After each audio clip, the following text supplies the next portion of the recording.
This webinar is being recorded, so please keep that in mind. Before we start, I'll hand over the floor to my colleague Valentina to explain a little bit more about the accessibility features of this meeting.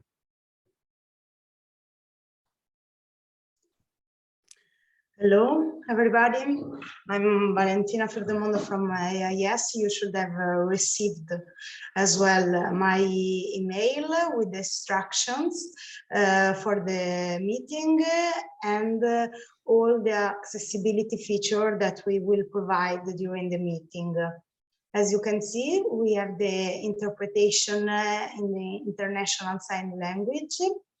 We have also captioning. You can activate your captioning with the button at the bottom of the screen with the CC, or else I will share with you a link that you can open, and you can also see in another windows all the captioning of the workshop. I will switch in Italian just to explain how to activate the translation from English to Italian, and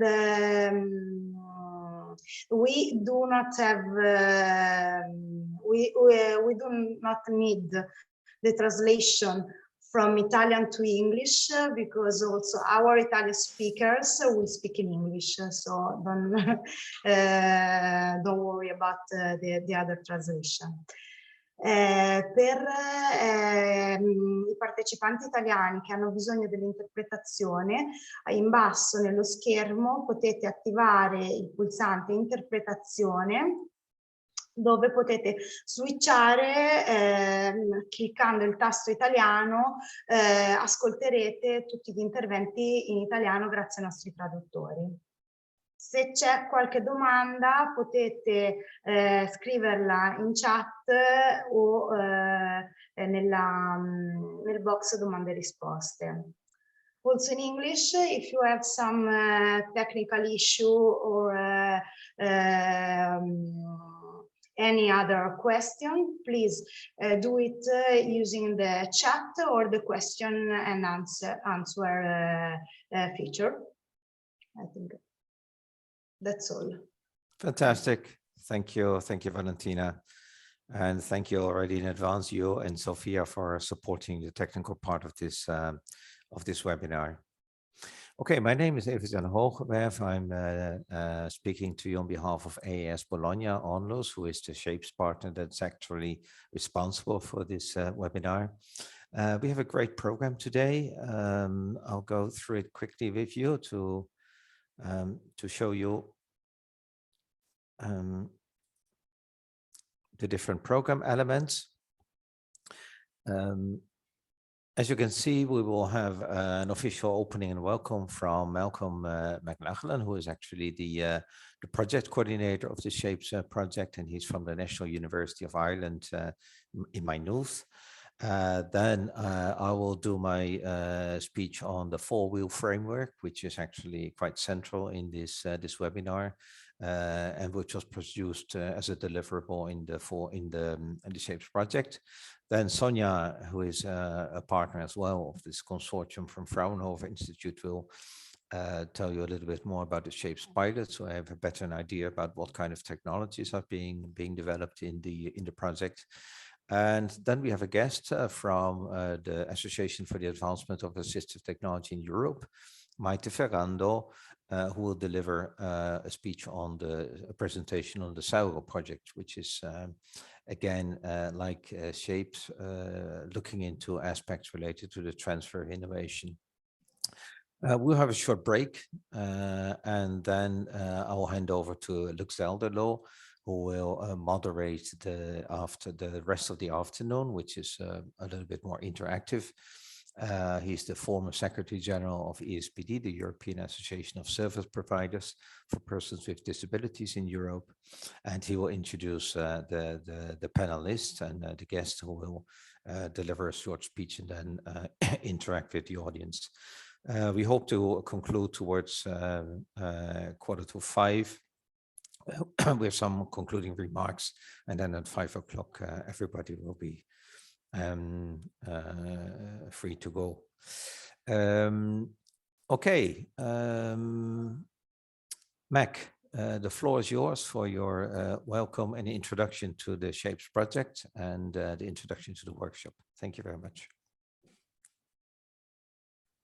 Thank you, Everchan. I'm just trying to share my screen.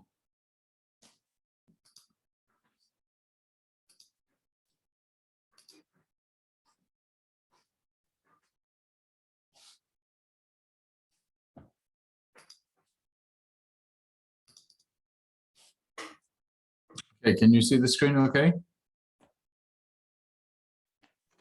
Not yet. Okay.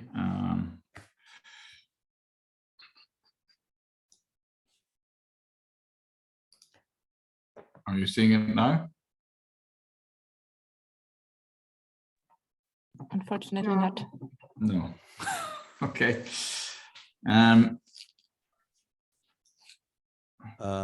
If you want, I can Okay. show your presentation if that's a problem. If you could do that, that would be great. Okay, just give me a second. I have it at hand.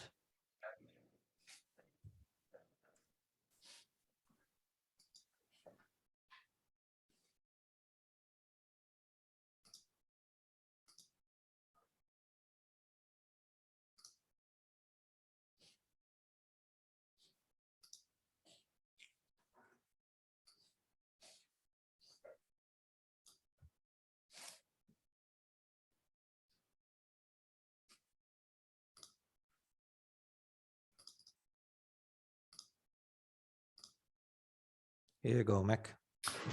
Okay, great. Thank you very much. May I just say, just on behalf of the Shapes Consortium, a big thank you to AIAS Bologna, and particularly to Everjan and Sophia and Valentina for all the work, and indeed everyone else who's put so much work into preparing this sort of event. So Shapes is smart and healthy aging through people engaging in supportive systems. Next slide, please. And as we go through this, you can see that Shapes can be taken to mean a number of different things: to create or form something, as in to make a sculpture, to express a feeling. To make something fit, to make something, if you like, stylish, to adapt to a person's need, which is to do with being functional, and to encourage certain types of behavior. So we talk about market shaping, and the key element there is that it's a market for everybody, not just for the wealthy or the well-placed. And then ultimately, Shapes is also about ensuring a quality of life, which is supported where appropriate by assistive products and technologies. Next, please. So today's work really looks at healthcare and social services in a very changing environment. So we are very much in a sort of rights-based, user-empowered situation now, whereas even a couple of decades ago, those would have been unusual words to hear in health and social service settings. We're also very much changing old hierarchies of who provides services and how they're provided, and indeed where they're provided. So they're provided much more at home now. COVID-19, I think, has shown us two contrasting things. One to do with how we value independence and the idea of independent living, but also how we value interdependence. We want to link in, we want to be part of our communities.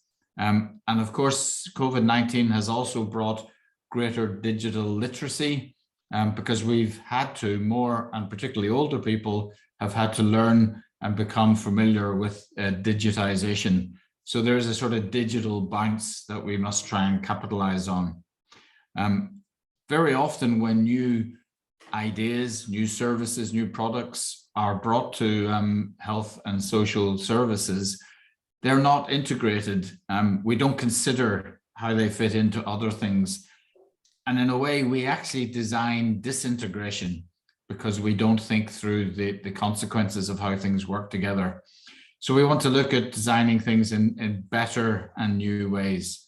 And in particularly the focus today around supporting organizations adopting new technologies and new ways of working, and some of the great challenges that are come along with that, as well, of course, as the great opportunities. So we're committed to shaping better futures. And I'll say a little bit now about how we do that in the Shapes project. Next, please. So just very quickly, it's a 48-month project. We'll be working with over 2,000 older people across 15 different pilot sites, with 210 staff involved in one way or another, across 10 work packages, and across what's called 8 reference sites for European Innovation Partnership on active and healthy aging. And all that is supported through 21 million funding, which we're very grateful for. The next, please. So you can see here that there's a mixture of different types of organizations. We have small, medium enterprises, non-governmental organizations, public bodies, universities, large-scale industry, and research and training organizations. And on the left, you can see not only the partners, but also the pilot sites. And if you just click once more, Everchan, behind the pie chart there, there's also a breakdown, if you want to look at these slides later, of all the partners involved. And next, please. So our vision, if you like, is to build, pilot, and then deploy a large-scale EU standardized open platform. And the reason for doing that is to facilitate long-term healthy aging and active aging, and of course maintaining the highest possible standard of quality of life in the community. So we have a range of digital technologies. We look at what we call the Shapes ecosystem in terms of how everything fits together from the provision perspective, and then also the marketplace. What makes people want to come and use these technologies? How do they really make a difference to them, whether that's an individual, an organization, or a very large-scale service provider? And then we're going to make a number of recommendations at the outcome of the project to do with how Shapes can become a Europe-wide platform and be supported across Europe by perhaps different sorts of providers. Next, please.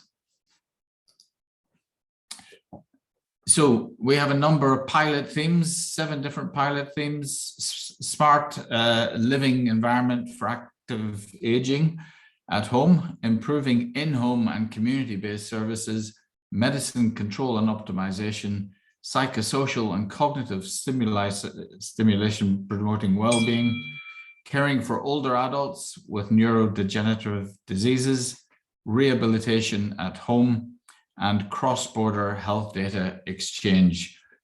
So these 7 pilot themes, some of them are piloted individually in one location, but many of them are sort of piloted on top of each other, one after another, because we really want to engage with the real world complexity of not necessarily just doing one thing, but doing multiple things together. Because what we're doing in Shapes is we're looking at effectively changing the system for providing health and social services. Next, please. And so some of the technologies, I won't go through them all, but they range from face and emotion recognition to the use of robots, to the use of cognitive stimulation and rehabilitation devices, through to predictive modeling and conversational assistance. Next, please. Again, again, just for illustration, we're not, if you like, simply looking at our 7 different pilot sites, but we're also saying, for whom does this work and in what sort of circumstances? So within each of those pilot sites, we have what's called different use cases. And one simple way of thinking about that is, what use would this sort of intervention be for a range of different people?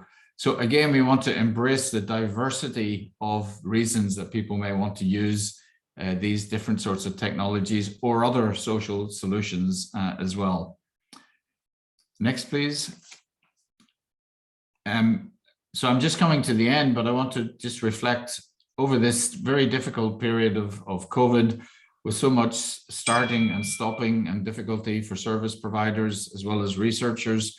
We have, within the SHAPES project, actually delivered on a huge number of deliverables. If you can go to the next, please. So across just about all of the work packages, we've managed to just about keep up with where we are required to be. Our pilots are going to start a little bit late, but they're just about to start now as we speak. So this is a really exciting period within the SHAPES project. The next slide, please.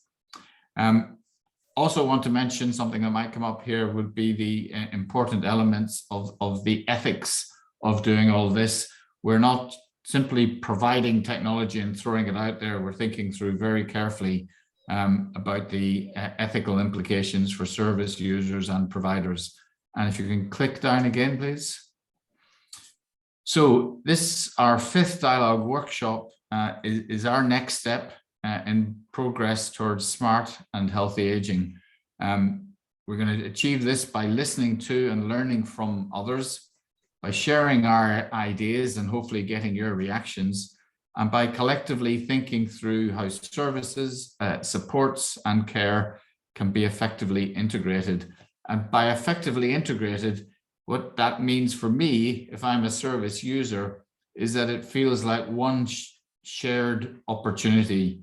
It's one experience I'm having, and that's not just for the user, but that's for the clinicians and the other providers. This sense of integration, that we are all, if you like, in this together, the way people have been saying throughout COVID. And the last slide, please.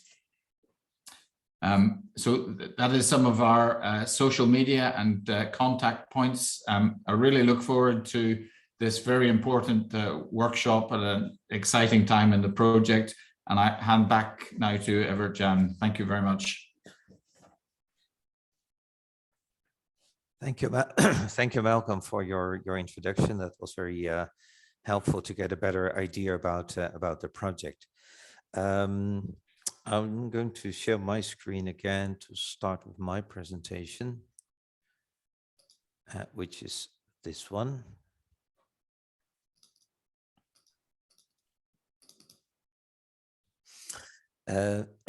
Okay, so apologies. Like Malcolm said, the theme of this workshop is very much related to the need to go beyond the pilot stages of a lot of development projects of new technology, and to make sure that the technology is not only working well in a pilot setting, but it's also find its way to the market, to its actual use in real life settings where people are supported in having better lives. So we're looking into technology adoption, we're looking into technology upscaling, and we're looking into the transfer of technology between one context and another. Within the SHAPES project, AIAS was responsible for a task 3.2, together with, of course, a big team of partners, which was actually looking into what is the role that technology can play in fostering better integrated care. And before I say something about that, just a few words about our center. The We Care More Center for Research and Innovation is actually quite a new center. We were born a couple of years ago as a team of as a multidisciplinary team that has the objective to support organizations that would like to make that step into the digital world, that would like to adopt technology in providing better services to the people that are maybe living remotely or independently, and to do that by the adoption of person-centered technology.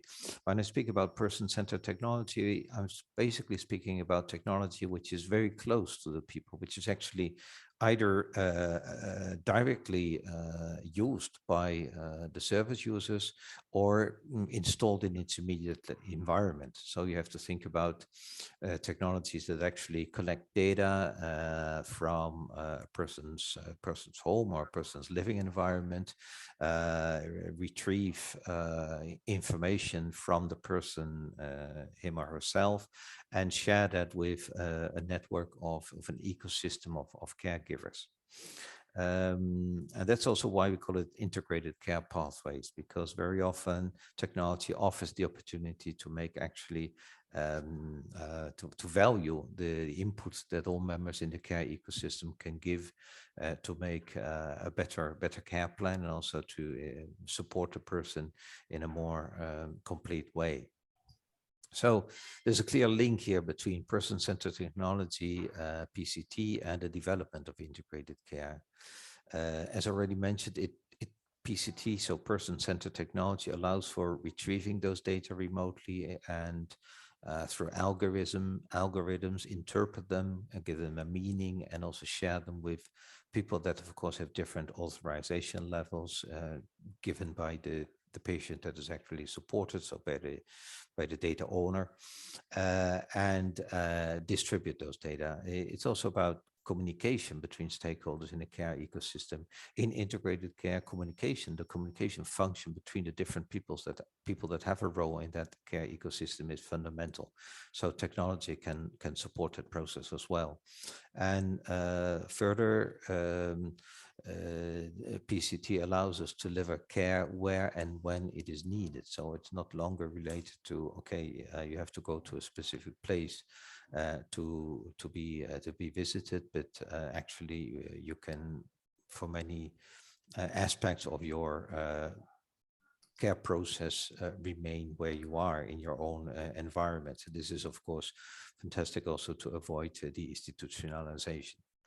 But it's not so simple. So that's why within the SHAPES project, we have looked into the role that person-centered technology can have in supporting the development of integrated care. Integrated care is very high on the agenda, both of the World Health Organization and of other international organizations, because we know that actually how important it is for the quality of care that the person is at the center, and that the care ecosystem is connected, and also looking into the wider, let's say, needs of the person, and not only fragmented care delivered through either health or social welfare systems.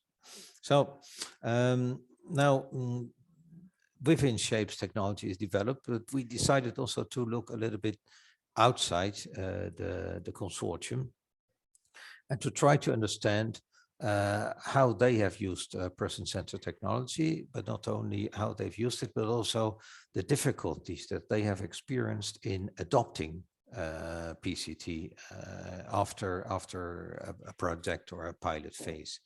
And that is very, very relevant, because we can learn a lot from those experiences. And so 17 organizations have been identified in different countries, and these have all been interviewed about their experiences. And we've looked into the barriers and the enablers that they have found in person-centered technology adoption in their care models. So some of these factors actually can both be a barrier or an enabler, depending on the context. And therefore, it's maybe more appropriate to speak about impacting factors on the adoption of person-centered technology in integrated care. So more than distinguishing between barriers and enablers, we have just identified what are the factors that any organization that wants to start with person-centered technology to enrich or improve its care model, or maybe also to develop new services, have to take into account. And we found in those 17 case reports more than 150 impacting factors.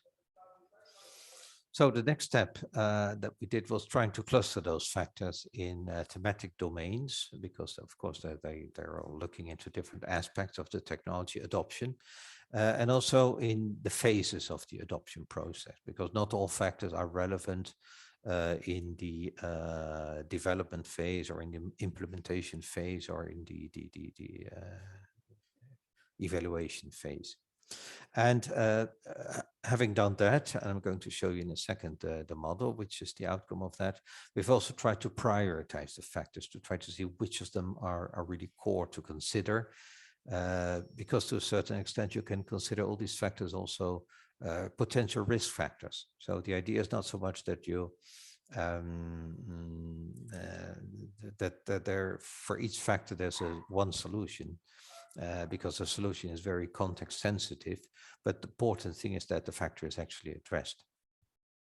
So here you can see that first result. So we have the stages in technology adoption, so which go from conceptualization, which is typical phase during which there's an idea is born in the heads of someone, something like, oh, we need to do something for people living remotely in a mountain area, and you know, so it's difficult to reach them, etc., etc. So a solution is imagined.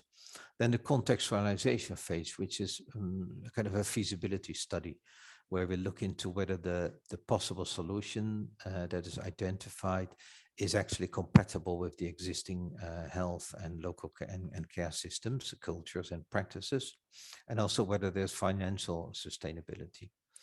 Then the implementation phase, and that is an important phase, because there the concept and the validated concept is actually built and implemented in the care organization, and adopted in the care organization and in the existing service flow.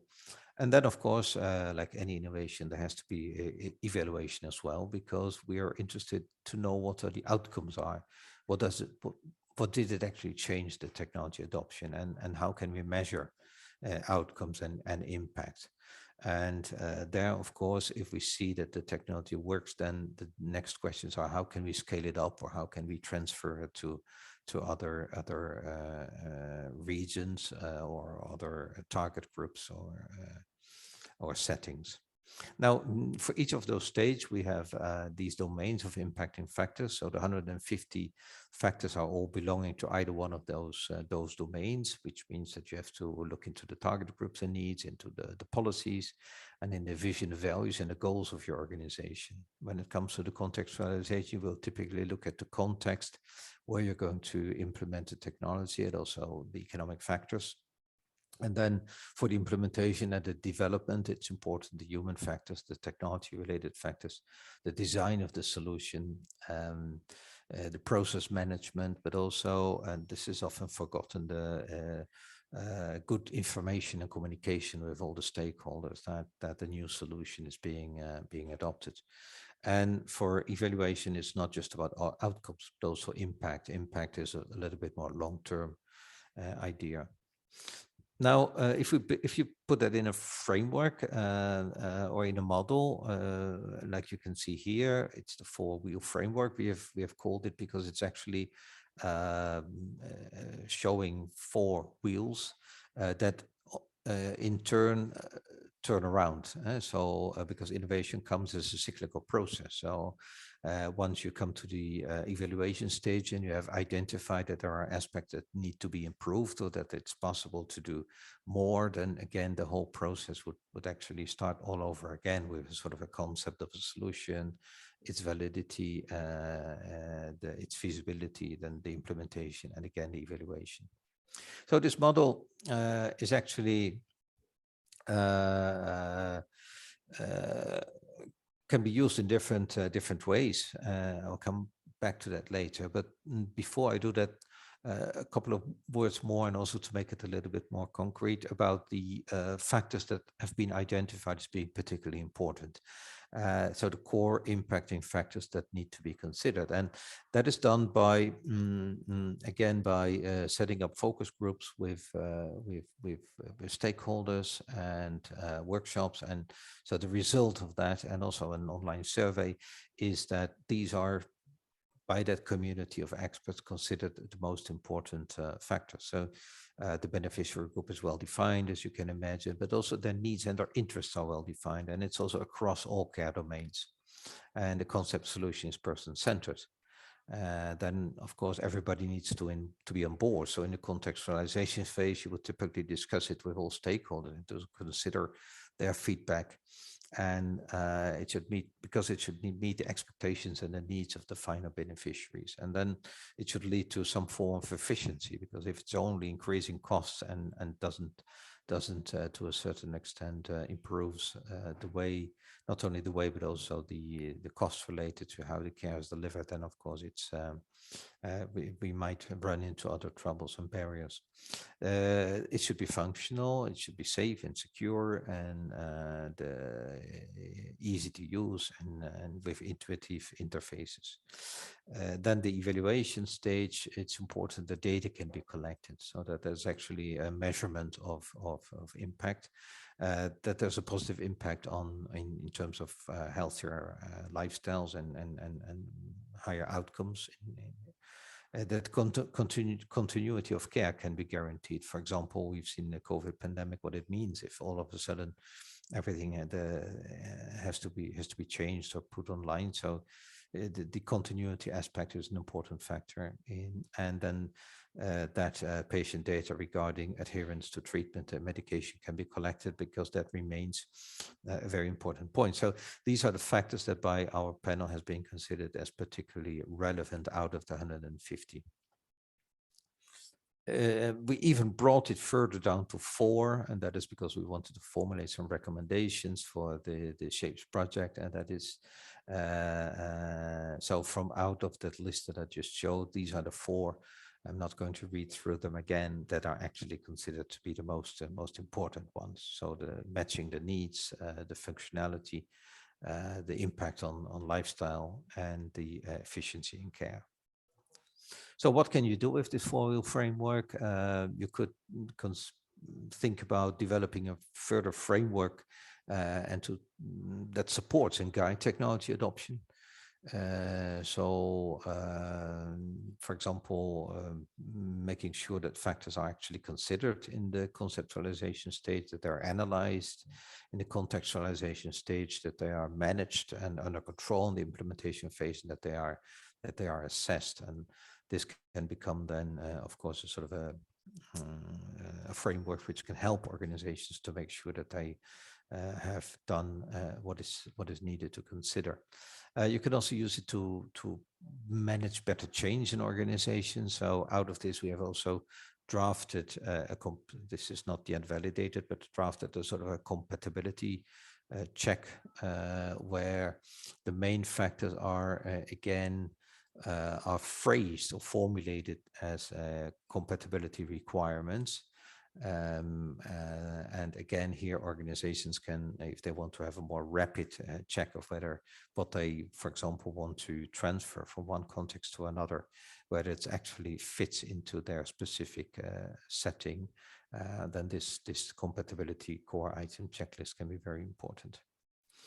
And then my last slide, what is also important is to understand that not every stakeholder will have the same interest in all those factors. So it is, for example, possible to identify among this list of 150 factors, some factors that are particularly relevant for care managers and others that are particularly relevant for developers, and especially for the care managers if they want to adopt a specific technology in their organization, and developers, because if these factors are taken into account in an early stage of the development of the solution, the chance that the technology will be easier upscaled or transferred is higher. So that is important as well, because you can within the list identify factors that actually say something about the adoption beyond the pilot, the upscaling, and the transfer. So that's all next steps for us, and but that's basically where we are at the moment. Okay, I'm handing over now to Sonia, who will tell us a little bit more about what is actually the technology that's being piloted in Shapes. Sonia is work package 6 leader, and that is the work package where the pilots take place. And she's from the Fraunhofer Institute in Germany. Sonia, the floor is yours. Yeah, thank you. I will try to share my screen.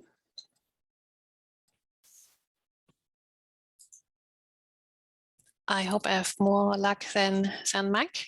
Do you see my screen? Yes, it's perfect, Sonia. We can see it. Perfect, thank you.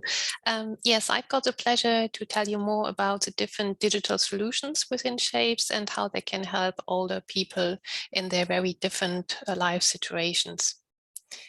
So Mac already introduced you to the Shapes world.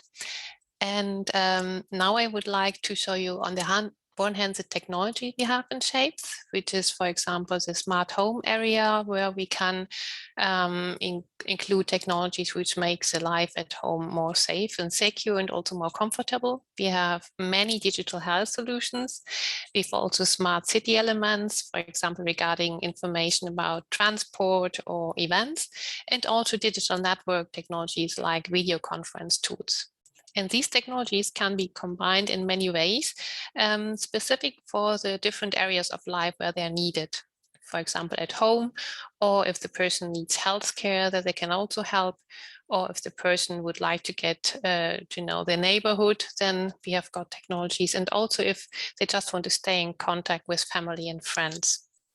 So as there are so many possibilities of the different technologies and the different areas of life, they are combined within Shapes to 25 different use cases.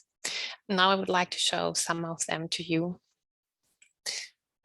In this first use case, we are thinking of a person who is living at home alone and would like to be more safe and secure. This can be done, for example, by a smoke gas monitoring system. But also we have plugins so that we can see if the cooker or the oven or the TV is switched on at unusual times or for an unusual duration of time.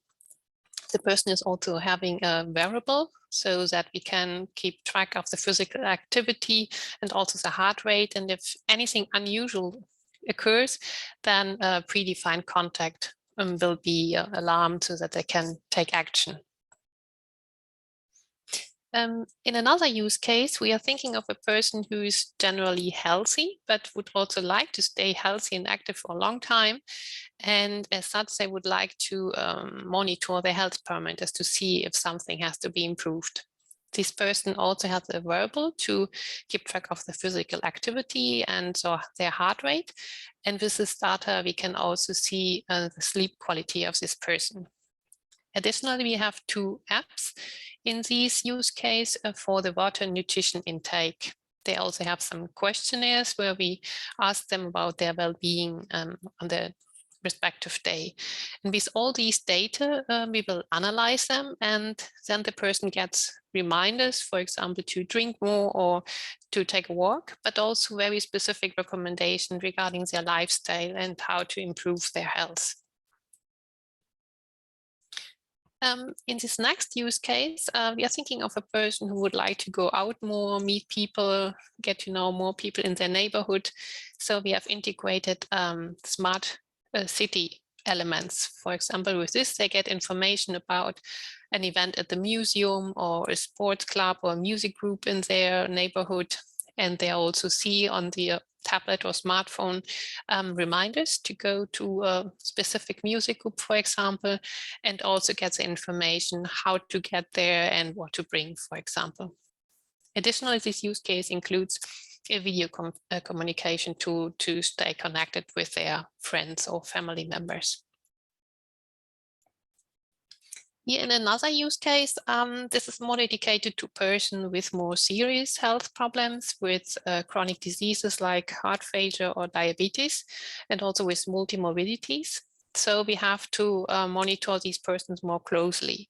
So we also track the heart rate and the physical activity, but additionally, we also have a look at the weight of this person and the blood pressure, the oxygen level, and the blood glucose level. Also, this use case includes the medication list, so the treatment plan, so that the system can send reminders when to take which medication.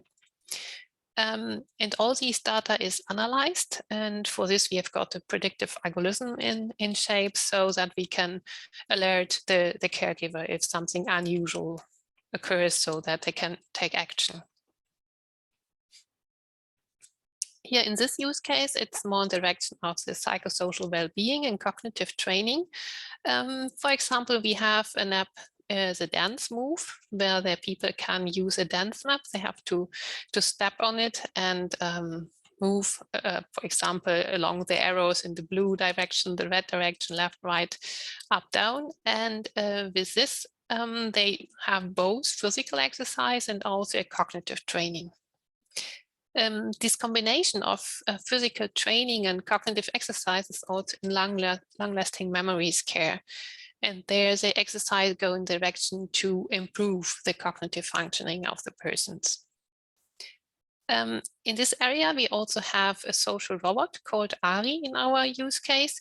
And Ari can have a small conversation with these persons and also motivate them to do some games or cognitive training. So Ari has a tablet on their belly, and on this tablet they installed various cognitive training and games. One of these is memory, which you probably know from your childhood. Another specific use case is about physical rehabilitation at home. Here we are thinking of persons who might have an accident or a stroke and now have to go through a rehabilitation process. One way to do is to use the Compile robot we have in our project.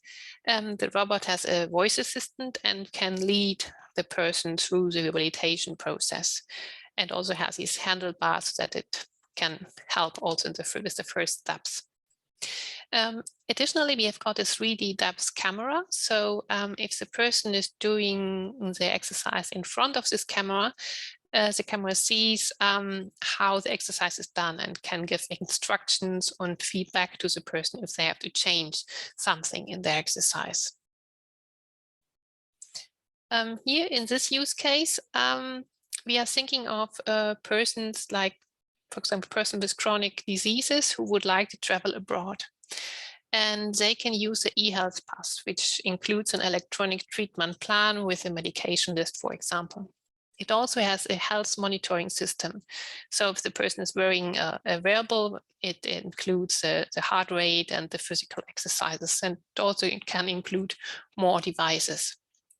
So if the person has got any problem or if anything unusual occurs, then the caregiver can treat this person from back home. If the person doesn't want to travel abroad, but just a short trip to the local shopping center, then they can use ICC, which is a digital magnifying glass, so that they can read all the information they wish to read. We also include Easy Touch, which is a video communication for persons with impaired vision. And with this, they can have in an easy way a video conference with family or friends. Now, how have we organized this pilot campaign? The pilot campaign is based on 3 different columns. The first one are the Shapes technologists and engineers, and they have developed the digital solutions of Shapes. Then we've got the Shapes social scientists, anthropologists, and psychologists, and they have done a lot of in-depth interviews.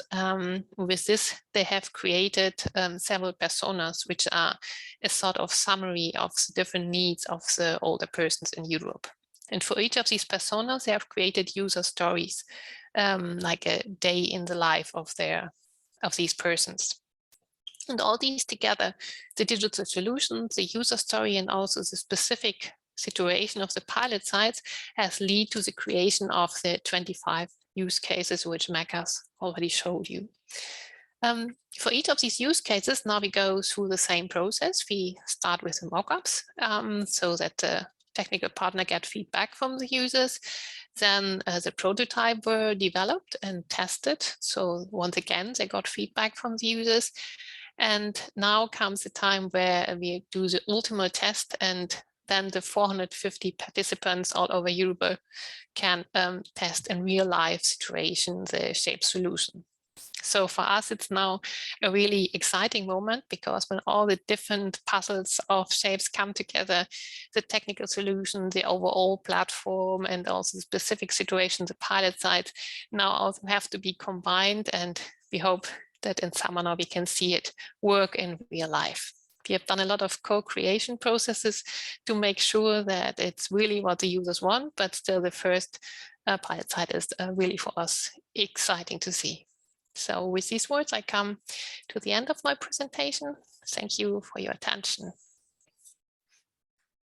Thank you very much, Sonia. Wow, what an amazing amount of technology is being used in this project. Thank you for that overview, but it actually shows that, I mean, the importance that the problem is not so much the technology at this stage of development of technology, of the digital revolution. The problem is how to make it actually work in real life context.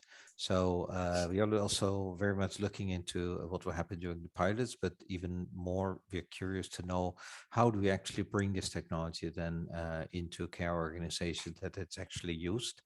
And even more, how then can it be upscaled and find a larger diffusion, both in the area where it is born, but also in other parts of Europe. One of the issues that the European Commission, for example, who's funding a lot of research projects in this field, is complaining about is that many consortiums maybe reinvent the wheel or do not go beyond this pilot stage, or they can go beyond the pilot stage, but in the specific context where the technology is born or tested. And they would like to see, for example, that a lot of the technology is also transferred and find its way to other countries, other regions, or other settings. And so for that reason, we thought it was a great idea to invite also Maite Ferrando from, she has her own company in Spain, and a consultancy company and research company. But at the same time, she is working as a consultant for the Association for the Advancement of Assistive Technology in Europe. And with that hat on, she's involved in the Cesarios project, which is a project which is, again, developing and piloting a system for self-management of people, of older adults with chronic conditions. But Maite is looking specifically into the factors that impact on the transfer of those solutions. And she's going to give us a presentation about where they are in that project. Maite, the floor is yours. Yes. Sorry, I cannot start the video. It seems okay. Here it is. Thank you.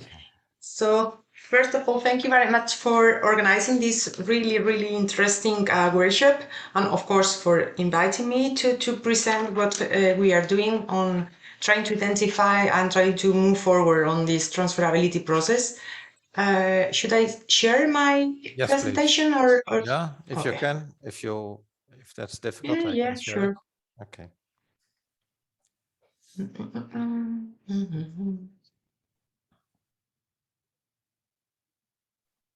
Here we are. So, yeah, just to, sorry.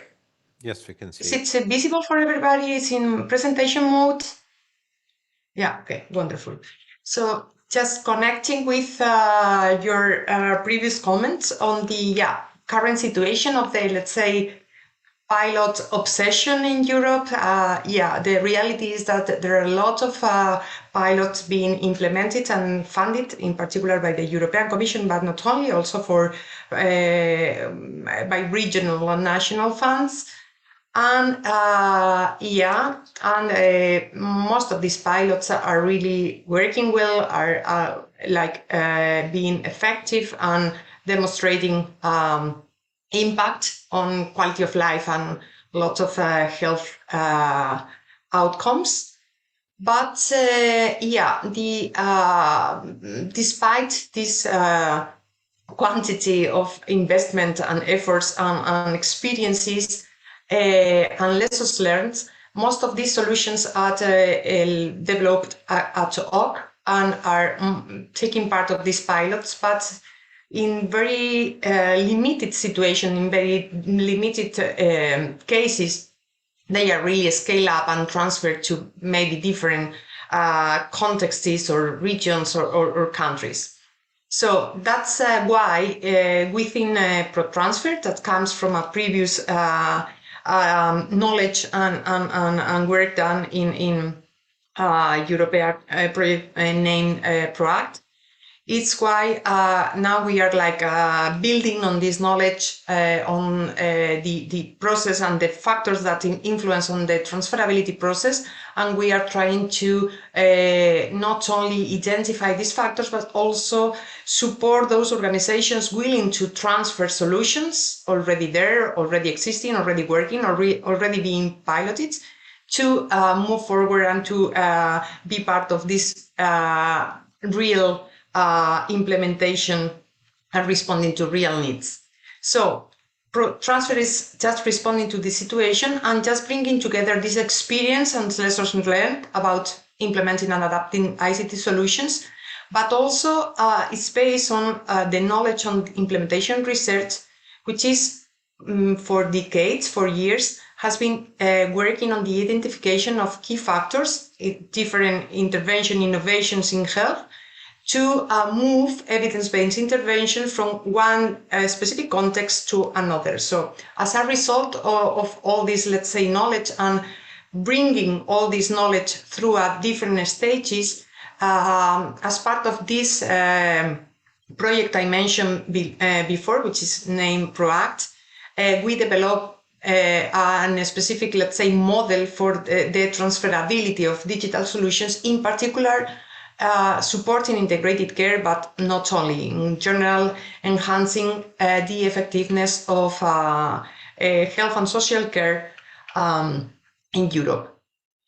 Yeah, just to try to be short and brief and concise, this model is summarized in, let's say, 4 specific dimensions.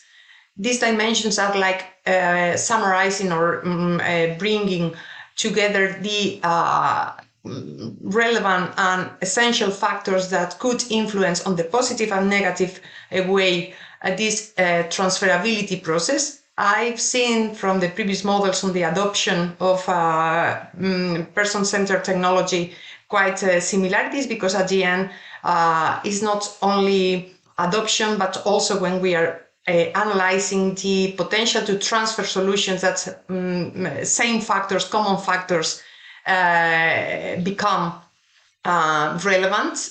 And the difference between essential and relevant factors is a sort of prioritization or are based on the weight, on the influence of these factors in the success of this transferability process. But all of them are, of course, important if we want to somehow ensure and guarantee that our adoption of a given technology, of a transfer process, of taking a solution that is working in a different context, it's going to be successful in our own organization or setting. Basically, these essential and relevant factors are categorized, differentiated between 4 different dimensions, as already mentioned. Basically, these dimensions are solution specific. This means that it's related with the digital solution itself. And within these solution specific factors, the adaptability, usability, and solution design, triability of the digital solution are like the essential elements that we need to evaluate and to consider. And there are also additional relevant factors, but that could be somehow balanced, or that could be somehow that are a little bit less essential, which are the evidence of the potential benefits. Of course, this is important, but maybe could not be fully required, but also the cost, because of course the impact and the effectiveness could somehow balance or compensate the cost. Similarly, for the organization-specific factors, we have different essential and relevant factors to consider. Within the organization, we need to consider the organizational culture and the learning climate and the leadership engagement in order to transfer, to bring this solution being piloted or being working in different contexts in our specific organization.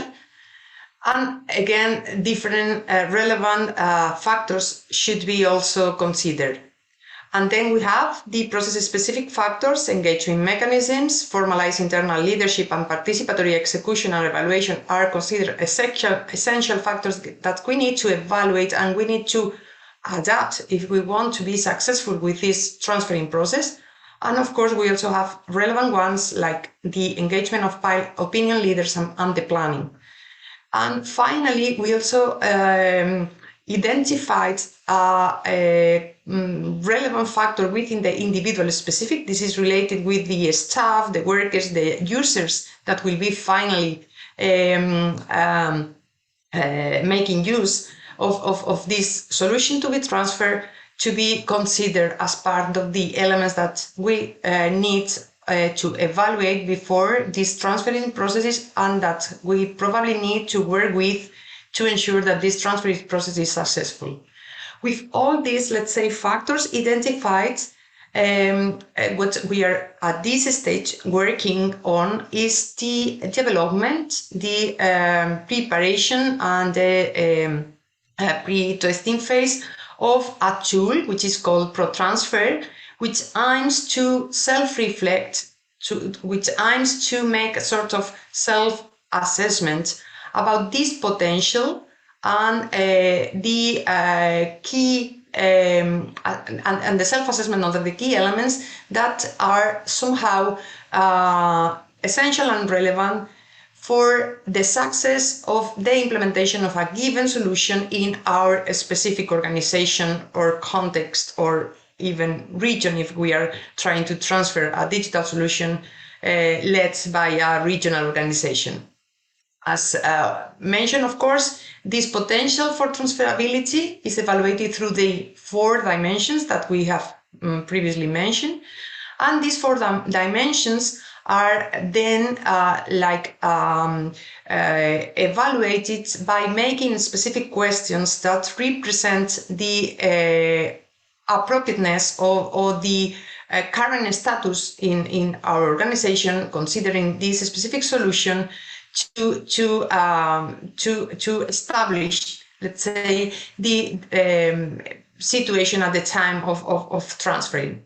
I include here sort of brief screenshots of how the ProTransfer tool looks like right now. Of course, this is sort of preliminary version, and we are working on this specific solution, and it's still in the development process. But just for you to see more or less how all this self-assessment tool is translated to specific questions and answers within a quite easy to use scale. How this works? How does it work? I give you a practical example. For instance, if we are self-evaluating the adaptability factor for this given solution to be transferred to our region or our organization, we have to answer these 2 specific questions from 1 to 5, in which, for instance, we should respond to the question or to the statement: the digital health solution, this digital solution to be transferred, can be adapted to meet local and regional needs. And a second question also related with the adaptability of the solution to our context, in which we are asked, we need to respond to how or it is affordable this adaptation. So we are measuring adaptation capability, but also the investment, the affordability of this adaptation process. So according to our responses, we get a sort of traffic light evaluation. And from this evaluation, of course, within one specific dimension, this is solution specific. If you remember, we had as essential factors adaptability, usability and design, and triability. From the answers given, we get a sort of specific scores for each of the factors, but also sort of general score for the dimension solution specific. With these answers, and I would say that this is probably the most cool or the most practical element of this self-assessment tool, we get recommendations according to our answers, in which we are particularly guides on those elements that we need to work with in the future to ensure that all these factors are under control, that are sufficiently mature to somehow ensure or guarantee that this transferability process will be successful. And from this recommendation, of course, we can start drafting and we can start planning the transferability process and linking with the previous model, from the conceptualization to the execution and implementation of the solution at the end. So, of course, we are still working on this. The tool is built based on existing knowledge, lessons learned, and implementation research, but we need to adapt the tool and the model, the theoretical, let's say, knowledge to or into a specific tool, easy to use, practical for the teams that are willing to transfer these solutions to really help them. So this, of course, needs sort of co-design, iterative process going forward and back to ensure that the tool is really useful. Of course, if this final tool will help, and we expect that will somehow contribute to solve the gap on scaling and transferring existing solutions, already pilots.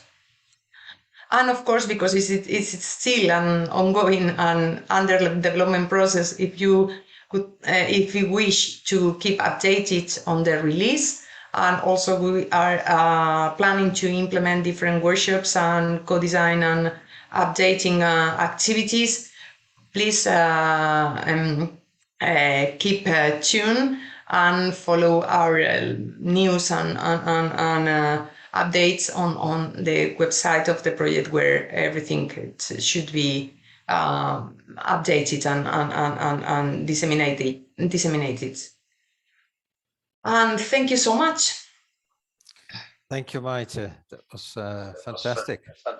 It's a great tool again, ready there to be, or almost ready there to be used, and to facilitate the transfer of digital solutions to other contexts. It's amazing how many factors are overlapping, but also how many factors there are. So it's definitely a complex operation. And I'm really looking forward after the break to listen to our panelists, who are either developers or care managers, to see what they consider particularly relevant factors to boost the technology adoption in integrated care programs. If people have questions to any one of the speakers, you can please write them in the chat box. I haven't seen anything yet, or in the question and answers box. So that means that I think we can have a quick break. It's a bit early in the webinar, and I hope that we don't lose you, but we didn't want to have a break in the more interactive session, during which we're going to listen to the panelists, and there will be also an opportunity for you to actively contribute by using the Miro tool. But we're going to explain that to you after the break. Let's be back here. Let's try to keep it short at 15. It's 7 minutes past 3 now, so 10 minutes, 17 past 3. And then Luc Zelderlo, as already mentioned, former Secretary General of the European Association of Service Providers for Persons with Disabilities, will take over the chairing of this workshop. Thank you very much, and see you in 10 minutes time. just for a quick coffee and toilet break.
Good afternoon.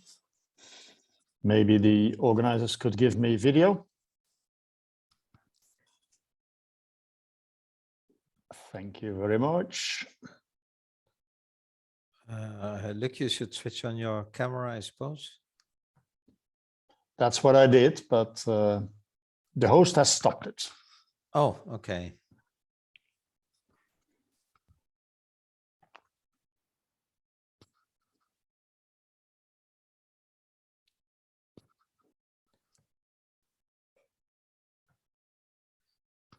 Valentina, can you look into that?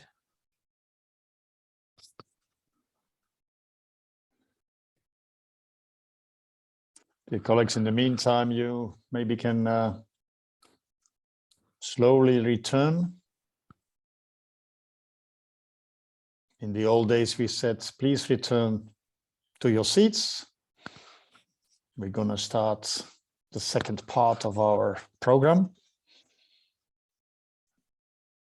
And while waiting to have video, I would like to congratulate the partnership of Shapes, because what we discuss here today is really fascinating. It really is about shaping the future. And that is always something very, very interesting. Fascinating, yeah. And there we are. And there we are. So good afternoon, dear participants. Again, I hope that you enjoyed your coffee. Maybe the little sweet you enjoyed together with the coffee. I am Luc Zulderlo, as Evert-Jan already said, former Secretary General of the European Association of Service Providers for Persons with Disabilities. ESPD represents well over 20,000 service providing organizations active across the European continent, all organizations that support persons with disabilities. And I can assure you, most of them struggle with making the most out of the technology available, using technology in an effective and efficient way. I'm also chairperson of EMINO, and EMINO is a supported employment agency active in Flanders, Belgium. It is my pleasure to moderate this session, and we're going to try to make it as interactive as possible. And we will discuss effective strategies and approaches to implement, to adopt, to upscale technological solutions, aiming at integrated care. And we'll also look at promising policies and how to implement it in terms of good governance. And indeed, colleagues, as discussed during the first session, the care world is changing due to technology, due to technological possibilities and opportunities, but also society as a whole is changing. We have now new ways to connect. We have new ways to develop relations. We have a new understanding of what independency means and what interdependency might mean, as said by Mac. We have a new understanding of what quality of life might mean and what belonging to a community might mean. These developments have an impact on care and on care systems, and technology is part of it. I really like the model presented by Evert-Jan, the four-wheel model. Let's say the Shapes model is a four-wheel drive. And we all know that one of the key characteristics of a four-wheel drive car is that it is difficult to stop. It's hard to stop.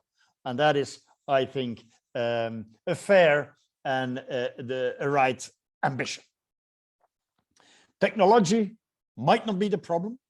The problem is how to make it work in care services and care facilities, and how to move beyond the piloting of systems, the piloting of approaches. That is what we will discuss now. But first of all, I want to hand over to Valentina, who will explain us a bit how we can make this session more interactive. Valentina, the mural What Yeah. on earth is that Thank you, mural? Luke. Please explain. Thank you, Luke. Thank you, everybody. And now we will start the interactive session. We will use mural. I will, in the instruction that I've sent to you, you might have seen how mural works and all the possibilities, all the feature that it's possible to use mural. Here now, I'm sharing in the chat the link on the board that we will use during this session. I will share the screen just to. Here we are.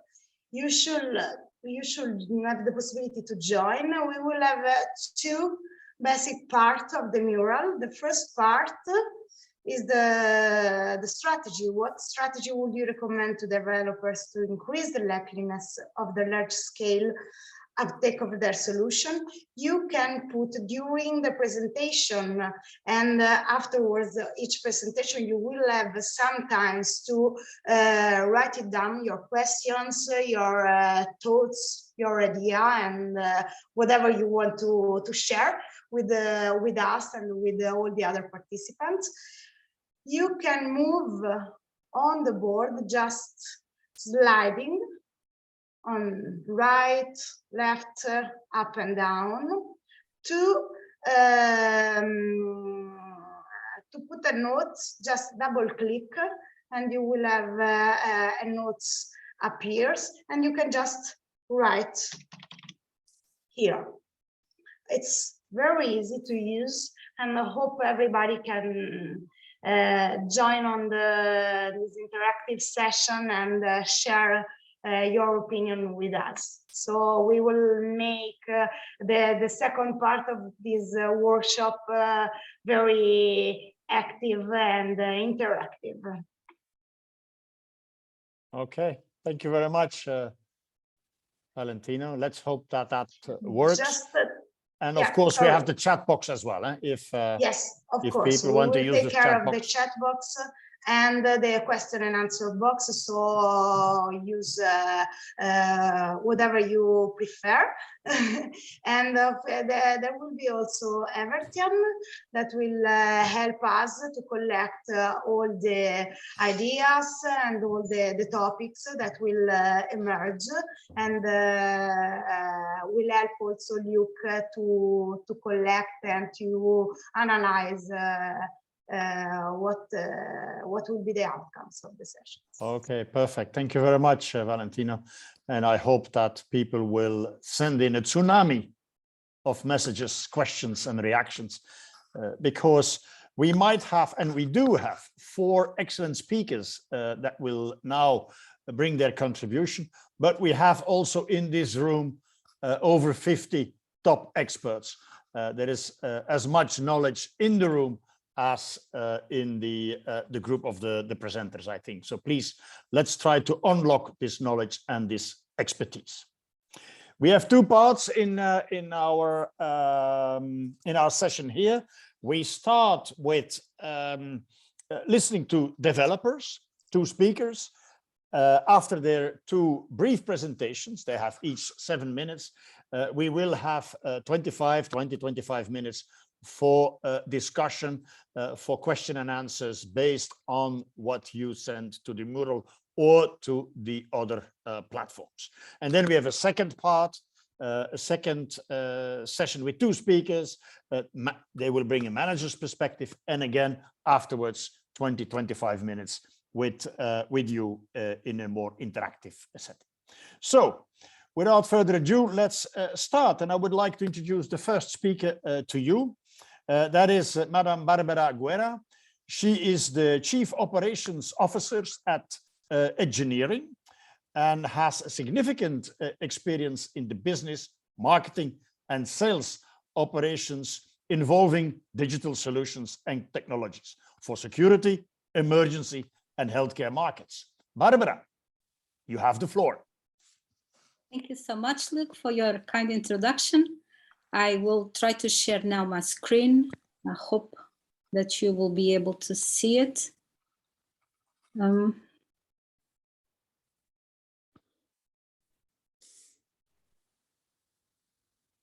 Are you able to see my screen? Okay, perfect. Great. So I will start by introducing myself. My name is Barbara Gacha, as Lucas said, and I will be addressing the upscaling of person-centered digital solutions for integrated care. So my presentation will be brief with respect to the presentation of engineering, or EDGE, and then I will present our main solution for the SHAPES project, which is the eCare platform. And I will talk a little bit about the adaptations that we have conducted in digital solutions to match the requirements of the SHAPES project. And in the end, I will end with the specific key factors that have to do with the upscaling of this type of solutions for integrated care. So engineering, or EDGE for short, is a Portuguese SME, and we have a technological drive, and we leverage basically on the Internet of Things to develop high-performing information systems for the markets that Luke already explained. So basically security, public safety and emergency, and the healthcare area. So with respect to the healthcare, we basically have a full vision of the health and well-being continuum. We have embraced the situation that comes from a healthy life with regards to the prevention aspects of health, up to the palliative care and the independent living at home, with the individuals being able to exercise an active and healthy aging in place. So for this purpose, we have created the eCare platform. So it's the personalized care intelligence platform, and it basically allows the non-intrusive monitoring of health and well-being parameters. And this is very simple, but the importance of it is what can we do with it. So I have here an image that tries to capture exactly what happens with the eCare platform. So you can see here on the left side, there is an older person, an old lady, and she has the possibility at home to monitor her health parameters, like the vitals, or the physical activity, or the weight, and the changes in the body composition. So she is very conscious about managing her own health condition. And using the eCare app, this information is shown to her, it's captured directly from the connected IoT devices, and is shown to her so that she can actually self-manage her health condition, and that she can also, for example, manage her situation if she has, for example, diabetes or something like that. In addition, the app is able also to capture additional information from sensors at the smart home. So basically, if you have different temperatures or humidity at home, or if you want to know the quality of the air at your home, this information will also be included in the platform and will allow you to understand a little bit more about your surrounding environment. You will see if it is safe for you to go outside, or, for example, if there is a pollen cloud that is forbidding you to go outside because you have a pulmonary disease or asthma, for example. And this information is not only important for the lady to self-manage her health condition, but it's also important for the care doctors that follow her on a continuous basis to understand how her health evolves. So this information is basically shared upon her consent. So the lady has to actually activate the consent for a specific doctor to be able to access the data on her health conditions and well-being. So at a remote care point, it could be a hospital or primary care center, the medical team that is actually following her can see in real time the information about how she develops, how she is adhering to the care personalized treatment that they have set up for her, if she's taking her medication and following the treatment as prescribed.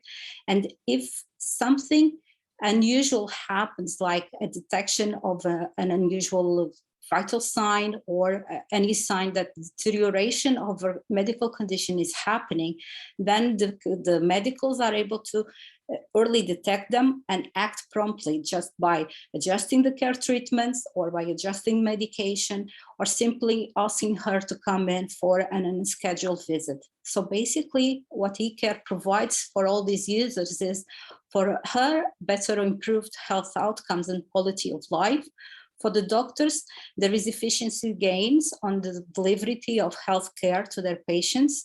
And for the medical institution that has the system, basically, it also reduces costs by making the workload of the employees easier and to avoid, for example, costs with unscheduled visits or rehospitalization. So this is what we are bringing basically to Shapes. And one of the things that we had to do was actually to undergo a process of adapting this solution to the Shapes concept and vision.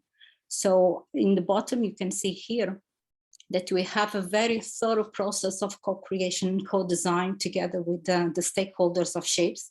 And this is accompanying all the partners in the project throughout the entire project, from the design to the validation phase.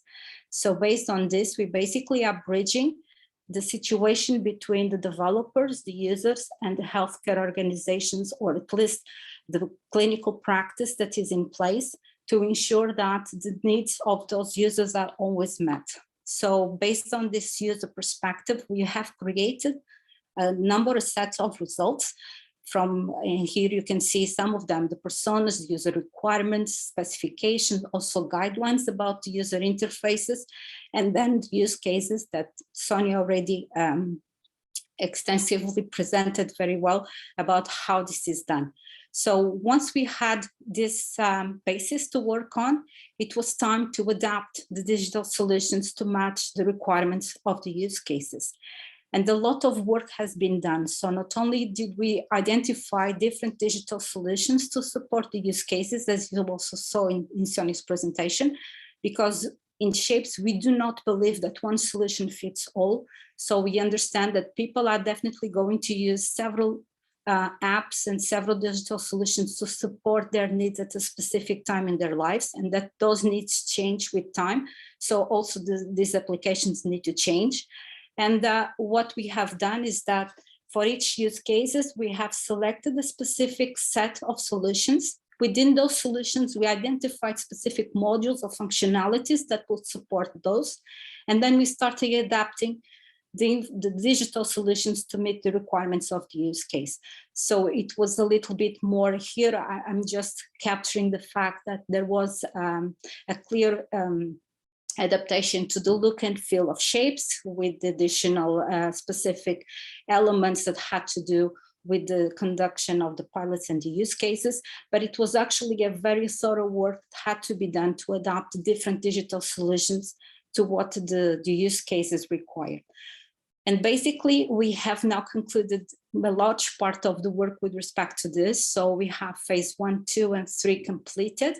We constantly had extensive testing with all the users involved. They had validated the designs and the mock-ups. They had conducted hands-on experiments to actually validate the functionality and to see whether they would be acceptive of the changes that we were implementing with the digital solutions. And now we are really excited and very eager to start with phase 4 and 5, where we will have the, in fact, deployment and the conduct of the Shapes pilots. So in this process, we basically also learn a little bit about how to upscale the person-centered integrated care solutions. And I'm not going here to talk about all of these different factors. I mean, Ivertian already said that they are 150 of them. But, and I am not going just to talk about the technical details or the aspects, because as I mentioned, we have had a lot of co-design involved here. And so the flexibility, the modularity, the scalability, also interoperability and integration have been all accounted for as we try to ensure that our solutions will be able to fit the use cases. And these use cases are not just happening in one reference site. They are done in one reference site, they are replicated by another 2 or 3 of them across Europe. So this actually demonstrates that our digital solutions do work in different settings, different healthcare systems, and with different users. So I will try to focus mostly about what I call overarching factors, which also have enabling aspects and barrier aspects within them. So Barbara, 1 more minute, is that okay for you? Yes, I will try to do it in 1 minute. So basically, the idea is on user engagement. We are going to be focusing not only on the design of things that have to do more with having the user interface that is required and also meeting the needs and the interests of the users, but also having their full engagement with the adoption of the solution. So having this commitment to use and to adopt the solutions, not only during the pilot, but also afterwards. And this is really important because adopting digital solutions precludes change, and change is disruptive, whether you are changing a behavior, whether you are changing a process, or whether you are changing skills and resources within your organization. So this is one of the key factors. The second one, first adopter, is quite straightforward for those that actually sell products in the market. So you understand that one thing is for you to promote the benefits and the added value of your solutions. And the other thing is actually to have a first adopter of your solution. Because in that point, it's no longer just your voice, it's also the acts and the words of a fellow entity that actually decides to embrace what you have been selling in terms of your solution and decides to adopt it into the organization. And from this point forward, they are like an independent advocate for the solution, and they are recognized by their peers as someone that already crossed the bridge about all the concerns that they have with respect to compliance with the regulations, with usability, scalability, adaptability, and even interoperability with legacy systems that these organizations have. So having this first adopter is usually the key to unravel more interest in your solution and more possibilities and business leads to lead to the transfer and to the adoption of integrated care solutions. And finally, the third aspect. Yes, please conclude. We are already at 12 that I minutes, wanted to talk about is actually the cost and value. So innovation is costly. It's and funding is required to support this effort. But the importance of having a financial valuable solution where you can actually cover the cost and then understand or promote the added value of your solution is key for engaging other adopters for the solution. So basically you are going to tell them that these solutions not only meet their current needs, but they actually can evolve with them and be adapted to their future needs.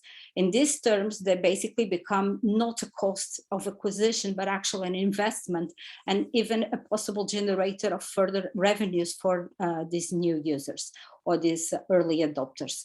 So this is basically one of the key elements that we are also trying to push within Shapes, and we do have a market shaping strategy, like Max said in the beginning of this workshop, which was basically to create a more fair and accessible market with fully functioning mechanisms to ensure that high quality products and digital solutions are available to all. And as we could see, for example, with the COVID-19 pandemic, even though there were barriers in place, the fact is that the need of many with respect to healthcare systems and the population at large has made those barriers seem nothing, and the adoption actually took place. So I will conclude just with one question. It is, when will this aging situation that we have and the growing incidence of chronic diseases in the population and the lack of ability of healthcare systems to deal with the aging and the growth of the population, when will this become a crisis that basically tackles aside what are the barriers and allows us to fortunately adopt and transfer these integrated care digital solutions forward? So thank you very much, Barbara. Thank you, and sorry for pushing you a little bit. No problem. But I know it was a little bit further than we try to keep a bit of time for the interaction with the participants as well. But thank you for the very comprehensive and very, very rich presentation. I would like now to turn immediately to our next speaker. Next speaker is Lisa Cesarios. She's a software developer. Since 2018, she works for AIAS Bologna in the framework of e-health, e-care, and social assistive robotics projects. She's also part of the We Care More Center team. She holds a master's degree in engineering and computer science from the University of Bologna. Lisa, you have the floor. And you are unmuted. Okay, perfect. Yes, thank you very much, Luke. So I will try to get some time in order to be not in late. I will share my screen right now. If technology assists me. Perfect. Can you see my slides? Yes. Of course. So just 2 words about me. As you said, I have a master's degree in computer science and engineering from the University of Bologna, and I work in AIAS team in the field of assistive technology and innovation. In particular, I am a fan of social robotics, IoT, and emerging technology to foster autonomy.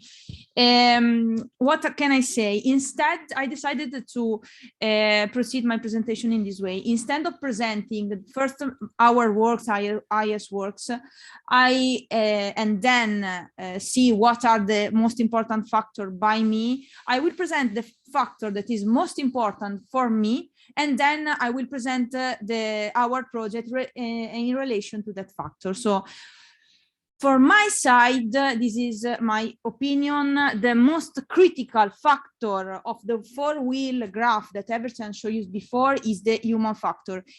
Human is the most critical part of all technology for many, many reasons. And I will show you in my presentation why. I will present the project Contacto and the sequel of it, that is IoT per il sociale. The idea was to use some Bluetooth non-ambience technology to create a monitoring non-invasive system using ambience sensor to infer health and well-being data. To do so, we do it in collaboration with another Italian partner, that is Lepida. And AIAS was, the task of AIAS was to develop a user-friendly dashboard connect to their regional platform, and this dashboard needs to allow non-technical users, caregiver, and social health and social professionals of the healthcare to understand what the data recorded by sensor mean in relation to health. The target group of this project was the elderly people who lives alone or in protected residence, like in the Zero and Shapes project. What are the data we are talking about? We are talking about present light sensor to infer if an elder person moves during the night, for example, how many times he goes to the bathroom, or temperature and humidity sensor to monitor the air quality. And all of this data needs to be simplified. As you can see in this 2 pictures, I show you an example of what does it mean with simplified data. We have like a semaphore-like emoji that turns yellow if something is not so good, and red if something is definitely needs to be checked by a caregiver. So, non-invasive system to monitor only ambience data, remember these phrases, by caregiver who are a normal caregiver professional from 8 a.m. to 5 p.m. o'clock. The first key point I want to talk about is understanding what are the real needs of people. When we design as AIAS the dashboard, we have our partners that pushes hard about the fact that for them, carers needs a notification system to be advised at any time for any change. For example, person A has gone to the bathroom now, and then after 5 minutes, person A moved from the bathroom to the kitchen. So for them, developers must implement a notification system. But there was a bug in this reasoning. First of all, a carer works from 8 to 5 p.m. No operator available after this time. No one wants to be wakened in the middle of the night with the message person 5 is going to the bathroom, because probably person 5 needs to go to the bathroom and it is not an important data to be collected in real time. In fact, the collecting data were not emergency data, but to gather together in a long time, they need to be, they could be suggested that something is changing in the behavior of the person. If one person used to go to the bathroom, one or two times a night, and then after 3 months, he go to the bathroom 6, 7, 8 times, probably there is a problem, and this is the key of the platform, not the data itself of the people has gone to the bathroom. The other factor included in the human factor is the importance to prepare the ground before presenting the system. When we go as AIAS team, we go to this caregiver resident, with this protected residents with a lot of caregiver. The caregiver thought that we brought to them a big brother healthcare system. So this healthcare system for them must provide cameras in all the rooms, and bathroom was included in that. And also they wanted that the elderly people were GPS tracker and all type of sensor to monitor their health. They were not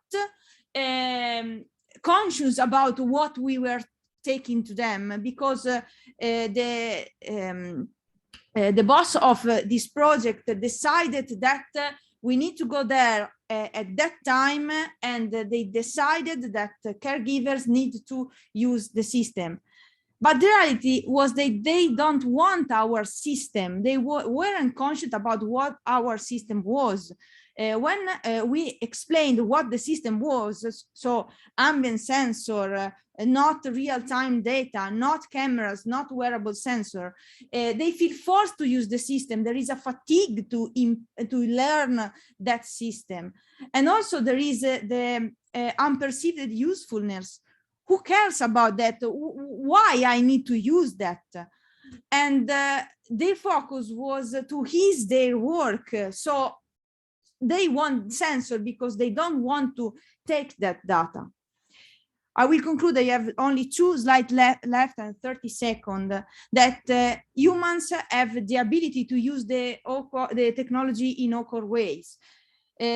As I told you before, I use social robots. I develop a program for social robotics. This is a picture of the Pepper robot that is actually in cage. They spent like 20 in the airport of Bologna. They spent like 20,000 euros to use a social robot, but you can actually be social with him. You cannot interact with him, but the social robot interact with social robot is the key feature of the social robot. If you cannot interact with him, is useful. Is not useful. And another thing that I conclude. We just need to keep in mind that technology could be awesome, but could also scare people. This is an example of the Now robot. The Now robot is a little tiny social robot, very cute, with very fancy movement, and it is like 58 centimeters tall. It's very good for children from 7, but under 7 years old, it could be a little big, and this could scare people. So the same technology could be seen in a different way for different people, and this when we want to introduce technology in field with people, we need to take into consideration. So these were just 2-3 key points to launch the discussion, and so I let the word to Luca. Thank you.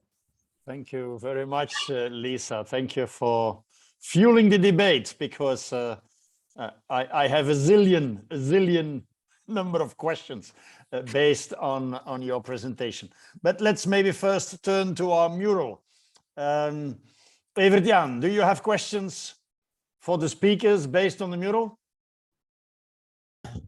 Yes, we have a couple of very good comments here, Luc. So it's working well. Our audience is engaging in the discussion. I tried to group them a little bit just to give it a little bit easier to understand what are the strategies that are recommended to developers. So we focus now on the developer's role. And so here, let me start with the block in the center here, which is actually the easiest, because it's quite obvious that we all very much in favor of user-centered design. So the need to make solutions as accessible as possible, doing that by co-creation, by co-design activities with users, to test them with users. That was indeed the message of Barbara. Yeah. Barbara, yes, and also these are all relate very much to the human factors that also Lisa was talking about. There's an interesting one here on the left side also saying that we need to consult with all the relevant stakeholders, and a part of end users also to engage with multidisciplinary teams. And that is basically because they do a lot of work in research, and it's users that we reinvent the wheel. So also talking to professionals that maybe have already been involved, or other technicians is of course relevant. Ethics by design here on the right side on the top, I think is needed, and that's basically enforced between brackets upon us by also the European legislation, but which is of course a good thing that we fully endorse. I don't know if you want to make a comment on that, Luc, yourself. And another point here on the top, involve the public sector as the Bureau of Political Responsibility and share information with your solutions with national bodies and industry organizations. So these two participants are already very much looking forward into the follow-up of the design. So how then to make sure that also your standardization bodies, your industry organizations know that what has been developed so far. That's it from my side. Thank you very much, Evert-Jan. And I also would like to thank the participants for bringing in so many remarks and suggestions. Indeed, the ethical debate was in a way triggered by Lisa's comments. And I would like to go back to Lisa. Lisa, how do you see the link between the enjoyment of human rights and this constant monitoring, this big brother world in a way that is popping up, a camera in the bathroom and sensors in the mattress, and your whereabouts visible to half of the world all the time? I can understand that people say no to that. And then, of course, the usability of the technology is in a way eroded. Lisa, how do you respond to this type of remarks? I can agree with that because that was the point was. Can you switch on the camera, because we would like to monitor you? Yeah, I tried, but I was I cannot do that. So I completely agree with this vision, actually. But the point was that the caregiver wants to that kind of technology, not people and not us, because us as a Assistive Technology Center, we know that nobody wants camera in that.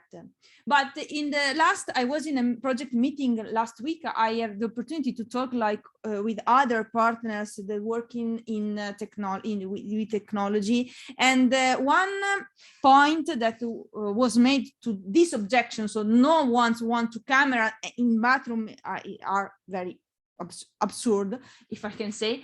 It was that in some environment, protected environment, with nurses, and nurses come to the night 2 or 3 times to awaken people to monitor their health.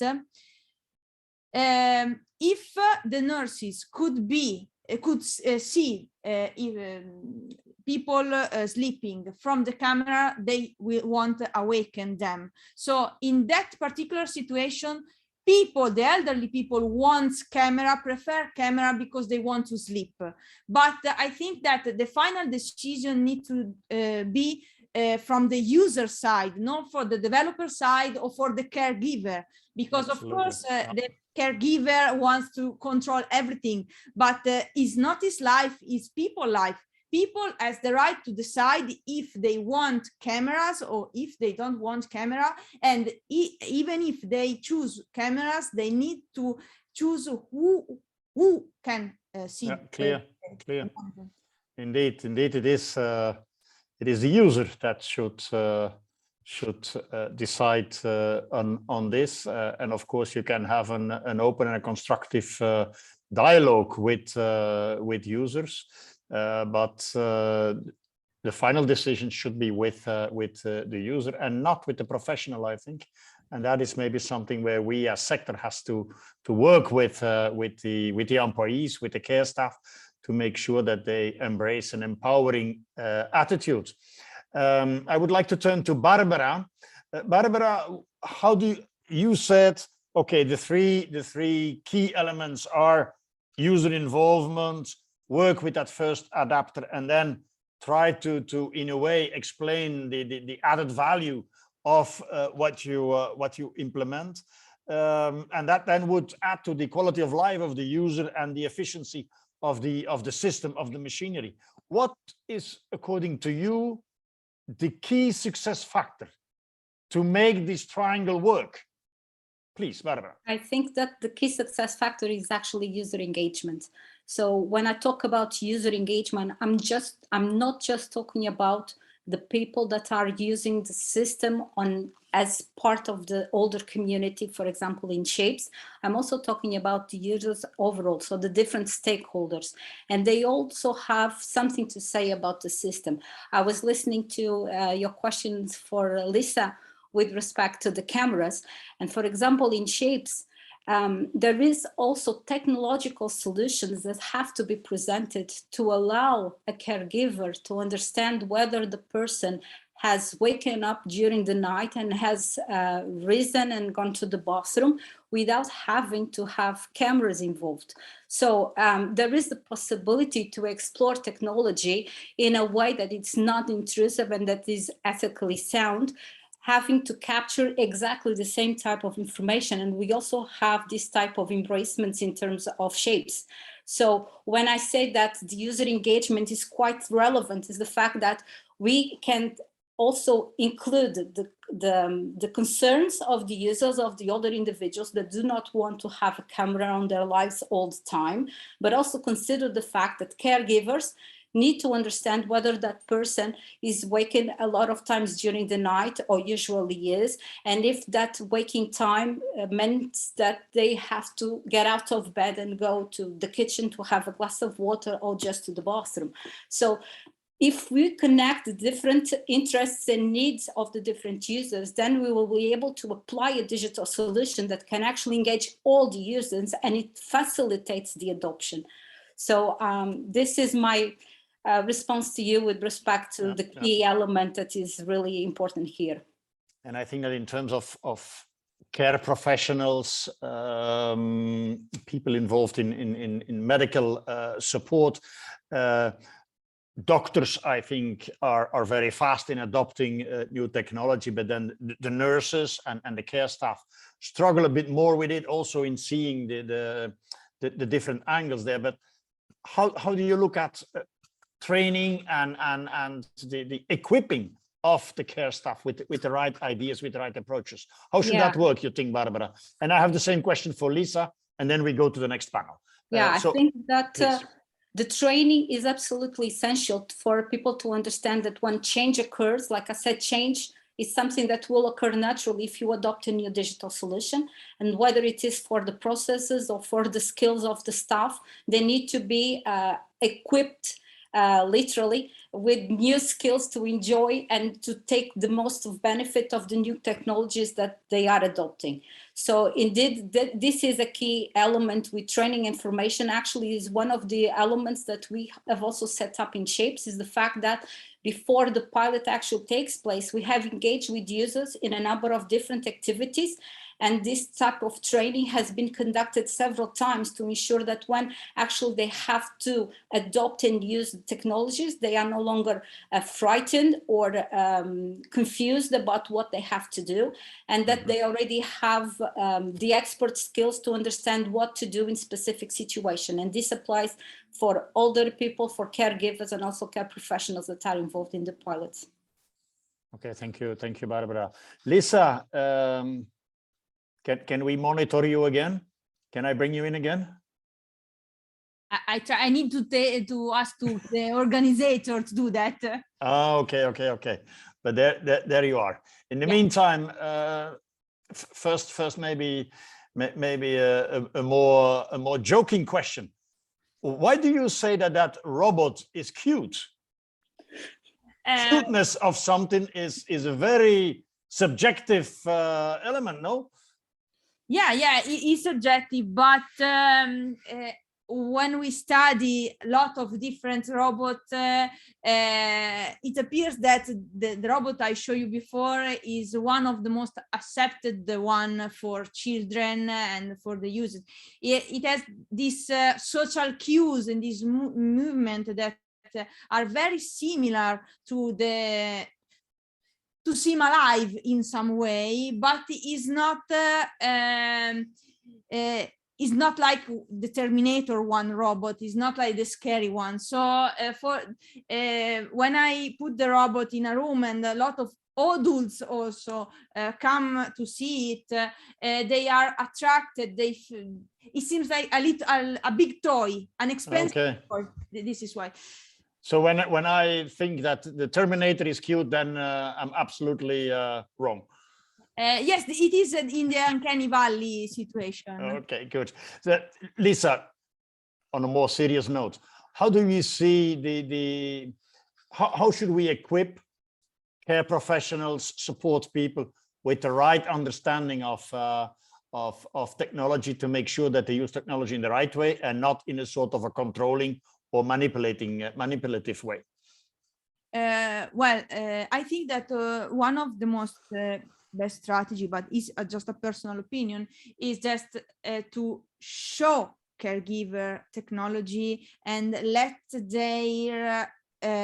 them use it, but with training and also what can I say? Not just you could help caregiver and healthcare professional to go to the other side, to the part of the user, showing them the technology in both sides. So, for example, the cameras, you could just let them test the camera, let them test with themselves, and then see, are you sure you want that? There are different degrees of convincing people to use the technology in the right way, but this is a very drastic suggestion, the final one. If you don't understand with paper, with training, with videos, with a very constructed learning approach, I will give you the camera and use it. And how do you feel after that? It's an interesting proposal again, Lisa. Thank you very much. Barbara, Lisa, thank you very much for your contribution. Also, all those that reacted on the mural, thank you very much. We will try to pick up as many reactions and comments as possible. But now we go into the second part of this discussion with managers, and we will try to bring in a manager's perspective. And the first on my list is Noah Nitzan. She is an occupational therapist, also assistive technology expert, UX designer and accessibility consultant, and she's the former director of the Technology Center of Beit Issi Shapiro in Israel. Noah, you have the floor. Thank you. Hi, everyone. I'm really happy to be here, and I think it's great that I'm talking now because it's great continuation for what already been done. And I thought so. Yeah, and I'm happy to see that we are all talking the same language, even though we're in such a different countries, and it's really great to hear it. I'm going to share my presentation. Just please let me know that it's okay. Okay. So like Luke mentioned, my name is Noah Nitza, and I'm an occupational therapist in my professional background with a lot of experience with technologies. I really love the field of products and development, so I'm also a UX designer and accessibility consultant. And until last week, I was the director of the Technology Center at Beth Easy Shapiro, which is one of the leading organizations in Israel in the field of disabilities. I'm going to start and talk about, I hope you see that I'm changing my slide, and to talk about the first thing. No, we don't see that. Maybe you should adopt full screen. Okay, I'll do it again. I know that few problem with Zoom lately. I will do it from here. Let's see, now you see that it's changing? Yes. Okay. So the first thing that I think it's the most important, it maybe sounds like obvious and even a cliche, but really to talk about implementation, also for the developers and also for the professionals and the end users, because the technology doesn't stand alone. And sometimes I can meet people with great ideas and they see like a problem and then they develop an amazing technology as a solution, but no one will go in to use it. So it's not just about the technology, it's much more about the implementation. And there are a few things that we should consider when we talk about implementation, which is the culture, different environments, people using the technology in different places. Who is really the end user? Is it the person itself, the caregiver, the family? What is their tech background? And what does the person want? What is really important to him? We just talked about it. So it's so important. Here's just a nice example of thinking about different angle. Gillette has this product, a very mainstream company, and they thought about the caregivers with this trail razor. You can look and Google it and see about it. It's a very interesting product with great feedback. And they just did very good research about it. Now, when we talk about implementation, I think one of the most important thing is the guiding and the support. And sometimes we feel like that we introduce a technology to a person, guide how to use it, and then we separate, and it's not enough. Even if we say, call me if you have any question, usually people will not do this call. And then we find out the technology on the shelf and people are not going to use it. So we really have to be sure that there is follow-up and that it's ongoing support. And I really believe also in multidisciplinary approach, really to work together, and the cost, how much this product is going to, what is the cost, and if it's too high, it's going to be irrelevant, even if it's great technology. And I mentioned it later also. One of the things that we are doing a lot at Beth Easy Shapiro is working together. The field, which could be us, the professionals, people with disabilities, and the industry. Israel is called the startup nation. There's a lot of tech companies. There is a lot of tech and high-tech companies all over the world in many countries today. And we see this potential, how we can work together. So here are two examples of things that we've done at Beth Easy. On the left, you see me with two of my colleagues, with two developers from SAP, the German global company, high-tech company. And we work together, they are volunteering for us. And together we are developing apps. And we have already 6 apps today, worldwide, people using it all over the world, free apps. And it's really great project. And the second example is a workshop that we call Applicable. We've done it a few years ago with Campus Tel Aviv, with Google. And it was, we invited very mainstream companies like Get Taxi and Waze, Move It, and together with people with disability, they heard about inclusive design and accessibility, and they got feedback from people with disability about their project and about the product. It was very important because it was just a lack of awareness. They didn't know. They like, really, you cannot use my product. And it was very important, and they made changes afterward. And this is another project that I was involved in. I know it's in Hebrew, it's going to be in English also. So this is the guidelines about products, digital products for elderly, how to design. And it was very strong also because of the COVID, because everything became digital, all the services. So how to develop digital solution for elderly, which is very similar to people with disability from my approach. And Dr. Michal Halperin Ben-Zvi, she did all the research. It's a project from the JDC, Eshel and Digital Israel. It's going to be in English. If we have time later, I can talk a little bit about it, but it's really, really amazing guidelines for CX, UI, UX, and product managers, how to design and develop products for elderly in a motor aspect, visual aspect, emotional aspect, etc. And another example, it's project that I'm involved in is the Aging AL community in Israel, which more than 1,000 people there, and really great example how people work together.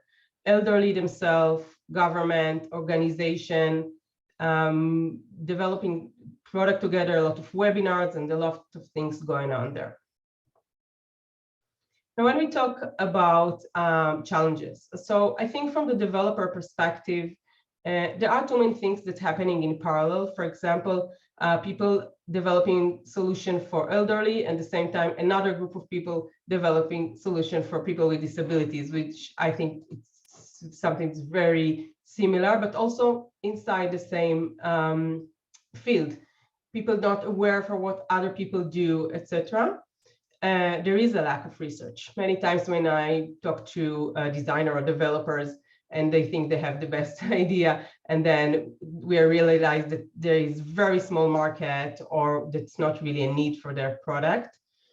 And another thing that I feel that people many times think pragmatically, which means that I want to do a product for one kind of disability or diagnose, or for, and I think this is not really the right way, and you miss a lot of customers because it's not about diagnosis, it's about a function. If it's about mobility, it's about communication, it's about leisure, whatever. And this is something that we have a lot of work to do. Here are a few tips for developers. I know it's maybe a little simple, but it is very important, like really to know your audience. It was a lot of conversation about it, that we work with the users themselves, but I think it's important to work with the customers and also with the professionals. It's just another angle. It's another point of view. We have to work together to know what is already exists. And the developers should know that there is a field of knowledge that they should learn, and it's sometimes something very big. And of course, the issues of implementation that I mentioned at the beginning, and again, how much your product is going to cost. And to start from very early stage, not to do something and then when it's almost ready to start to think about changes. Think about everything like inclusive design principles and everything from very early stage.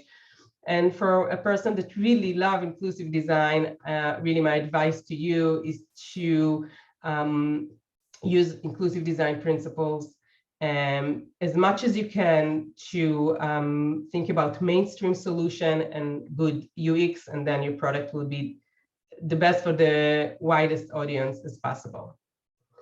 And when we talk about the end user perspective, so I think that, of course, we have a lot of problem with accessibility, especially with digital solution these days. It's something to work on, but also infrastructure, like the basic electricity, internet in some places. Now resources, it's not just about how the product going to cost, it's also about the professionals that need time to implement. So sometimes it's a huge problem. Like we have the product, but we have even funding for something, but we don't have money or time for the professional to implement it. And we talk about the cost and how much the people are tech oriented. The people that are going to use the product, the professionals, the family, we have to consider all those stuff. And also about prioritize. And I can say from my experience at Beth Easy Shapiro that many times there was new product, and then we say another product now, another technology. We just implement the first another technology, and now to teach the stuff again, and it's so much resources and time. So I need a very good reason why to start and use a new product. And of course, can you wrap up, Noah? Yeah, this is my last slide. So, and of course, policy, which is so important. And like I mentioned, there's a work to do, and each country is different about funding. Here in Israel, we work very hard about it, and there's a pretty good movement about funding more and more products, but also funding about resources, time for the professional to implement the technology, that they have the knowledge. I think the government has to take the responsibility, the professional has the knowledge how to use assistive technology, and regulation, like we have now laws about accessible entrance for people who use wheelchair, to think about product for elderly or digital product, etc. Is regulation.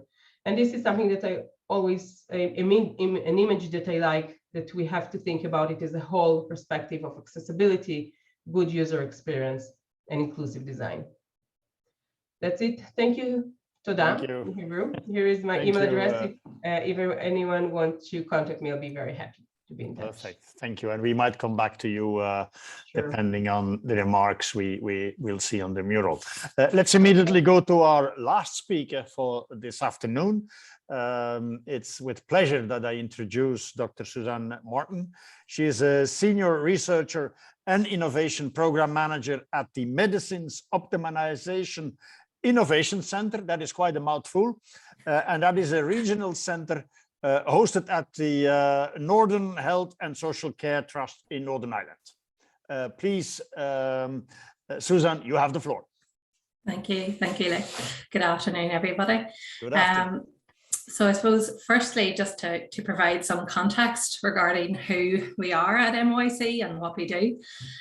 We are a regional department. As Luke said, we sit within the Health and Social Care Service of Northern Ireland. And a key theme of our work is really around accelerating the adoption of innovation into practice to improve clinical outcomes and patient experiences for our population. And one of the ways that we achieve this is by developing, testing, and evaluating new solutions to address gaps. So in terms of our current involvement in integrating technological solutions, we are the lead for pilot theme 3 of the SHAPES pilot campaign, which is focused on medicine control optimization. And within this then, we oversee 4 use cases, which are outlined on the slide, each with very similar goals, but applied to slightly differing populations and deploying different digital technologies from our technical partners. So just then to focus specifically on the use case that we are conducting ourselves in Northern Ireland in the Northern Health and Social Care Trust. So it's entitled Pilot Theme 3 General, and it's really to do with supporting multi-morbid older patients. In this use case, we're particularly exploring the use of a patient-held app and connected digital solutions in people over the age of 60 who have heart failure and/or diabetes. And apologies for how busy this slide is, but really what it describes is what we call the architecture for our use case. So it shows the digital solutions involved, but also the flow of data through the project. And I'll just briefly talk you through the graphics. So as I said, our participants are individuals with heart failure and or diabetes, and they will be provided with and trained on the use of devices to measure various attributes such as blood pressure, blood oxygenation, weight, and blood glucose. And they will use devices on a daily basis in their own home, and then send readings via Bluetooth to SHAPES app, which will be available on their tablet or smartphone.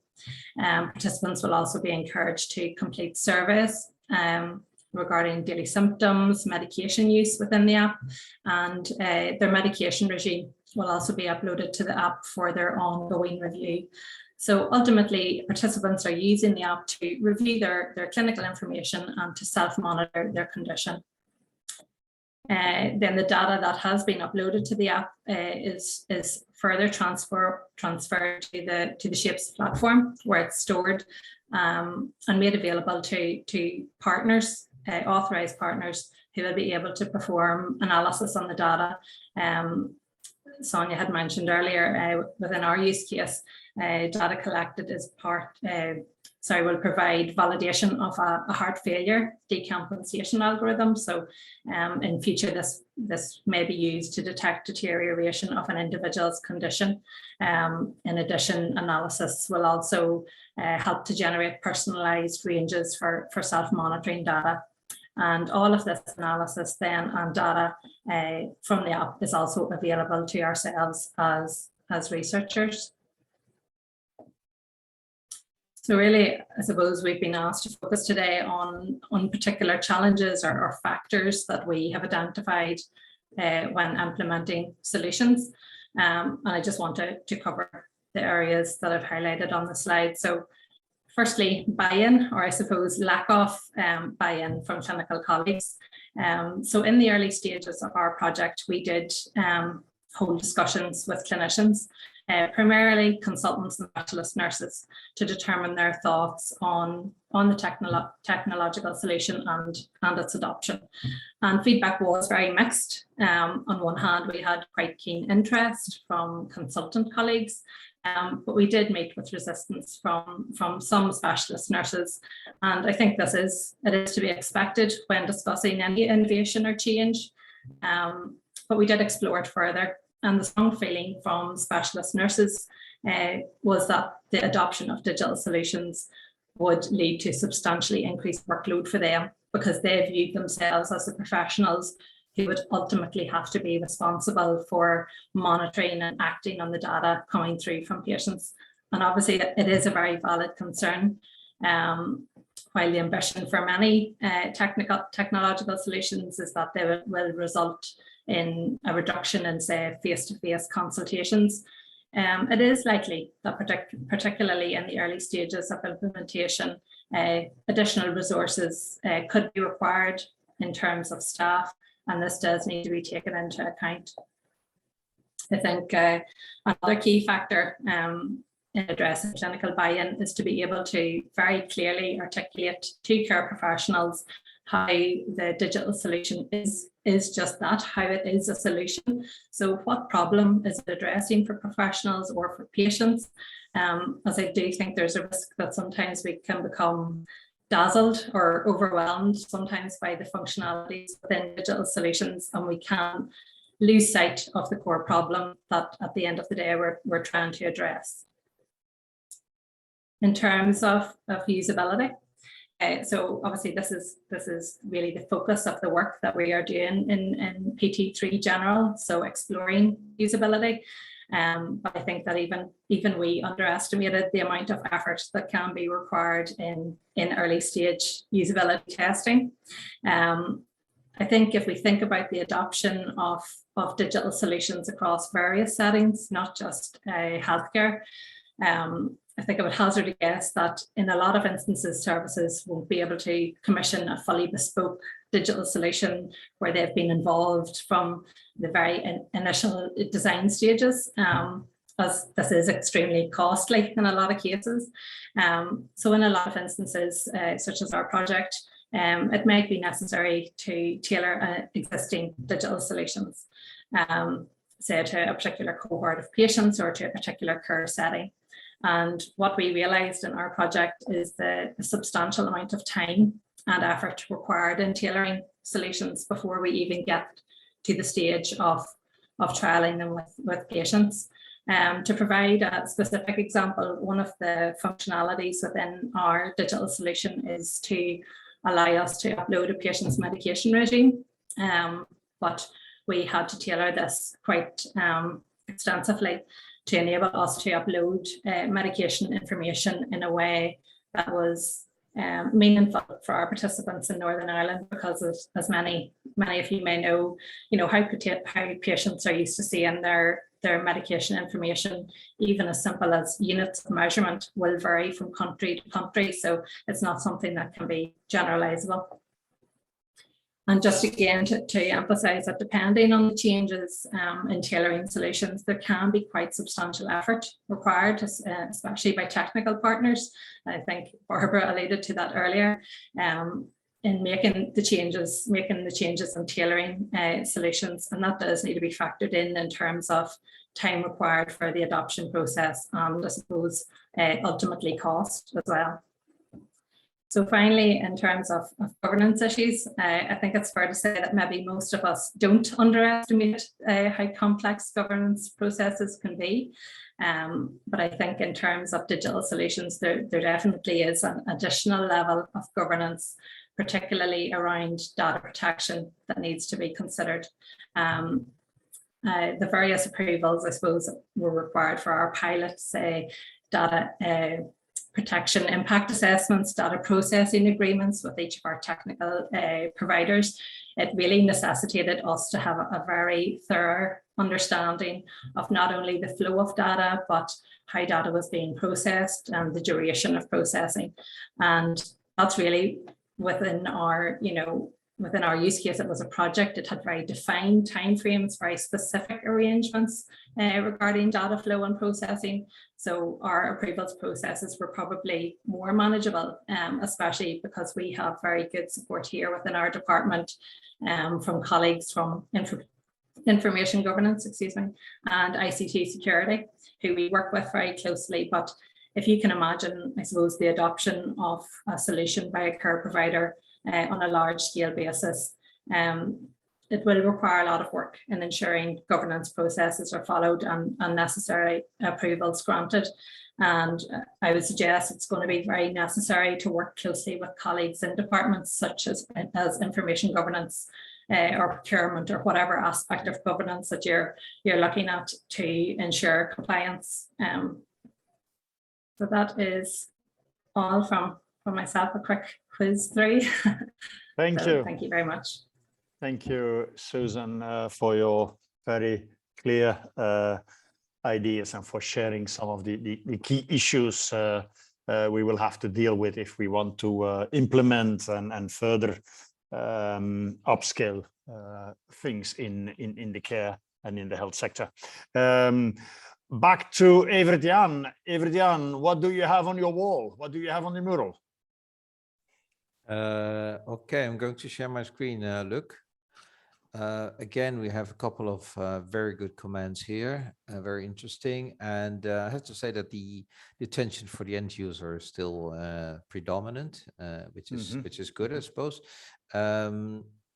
I identified these four here as being quite interesting, and well, all of them are of course interesting, but some, to a certain extent, adding something to the discussion. For example, this one, investigating also the impact of the digital solutions to the workload and practices of caregivers. Of course, you should not forget that caregivers are paid professionals but also informal caregivers, and of course, this kind of technology adoption definitely will change their work. So we have to be careful that actually that they are on board, and not making their workload too big is of course a good way to do that.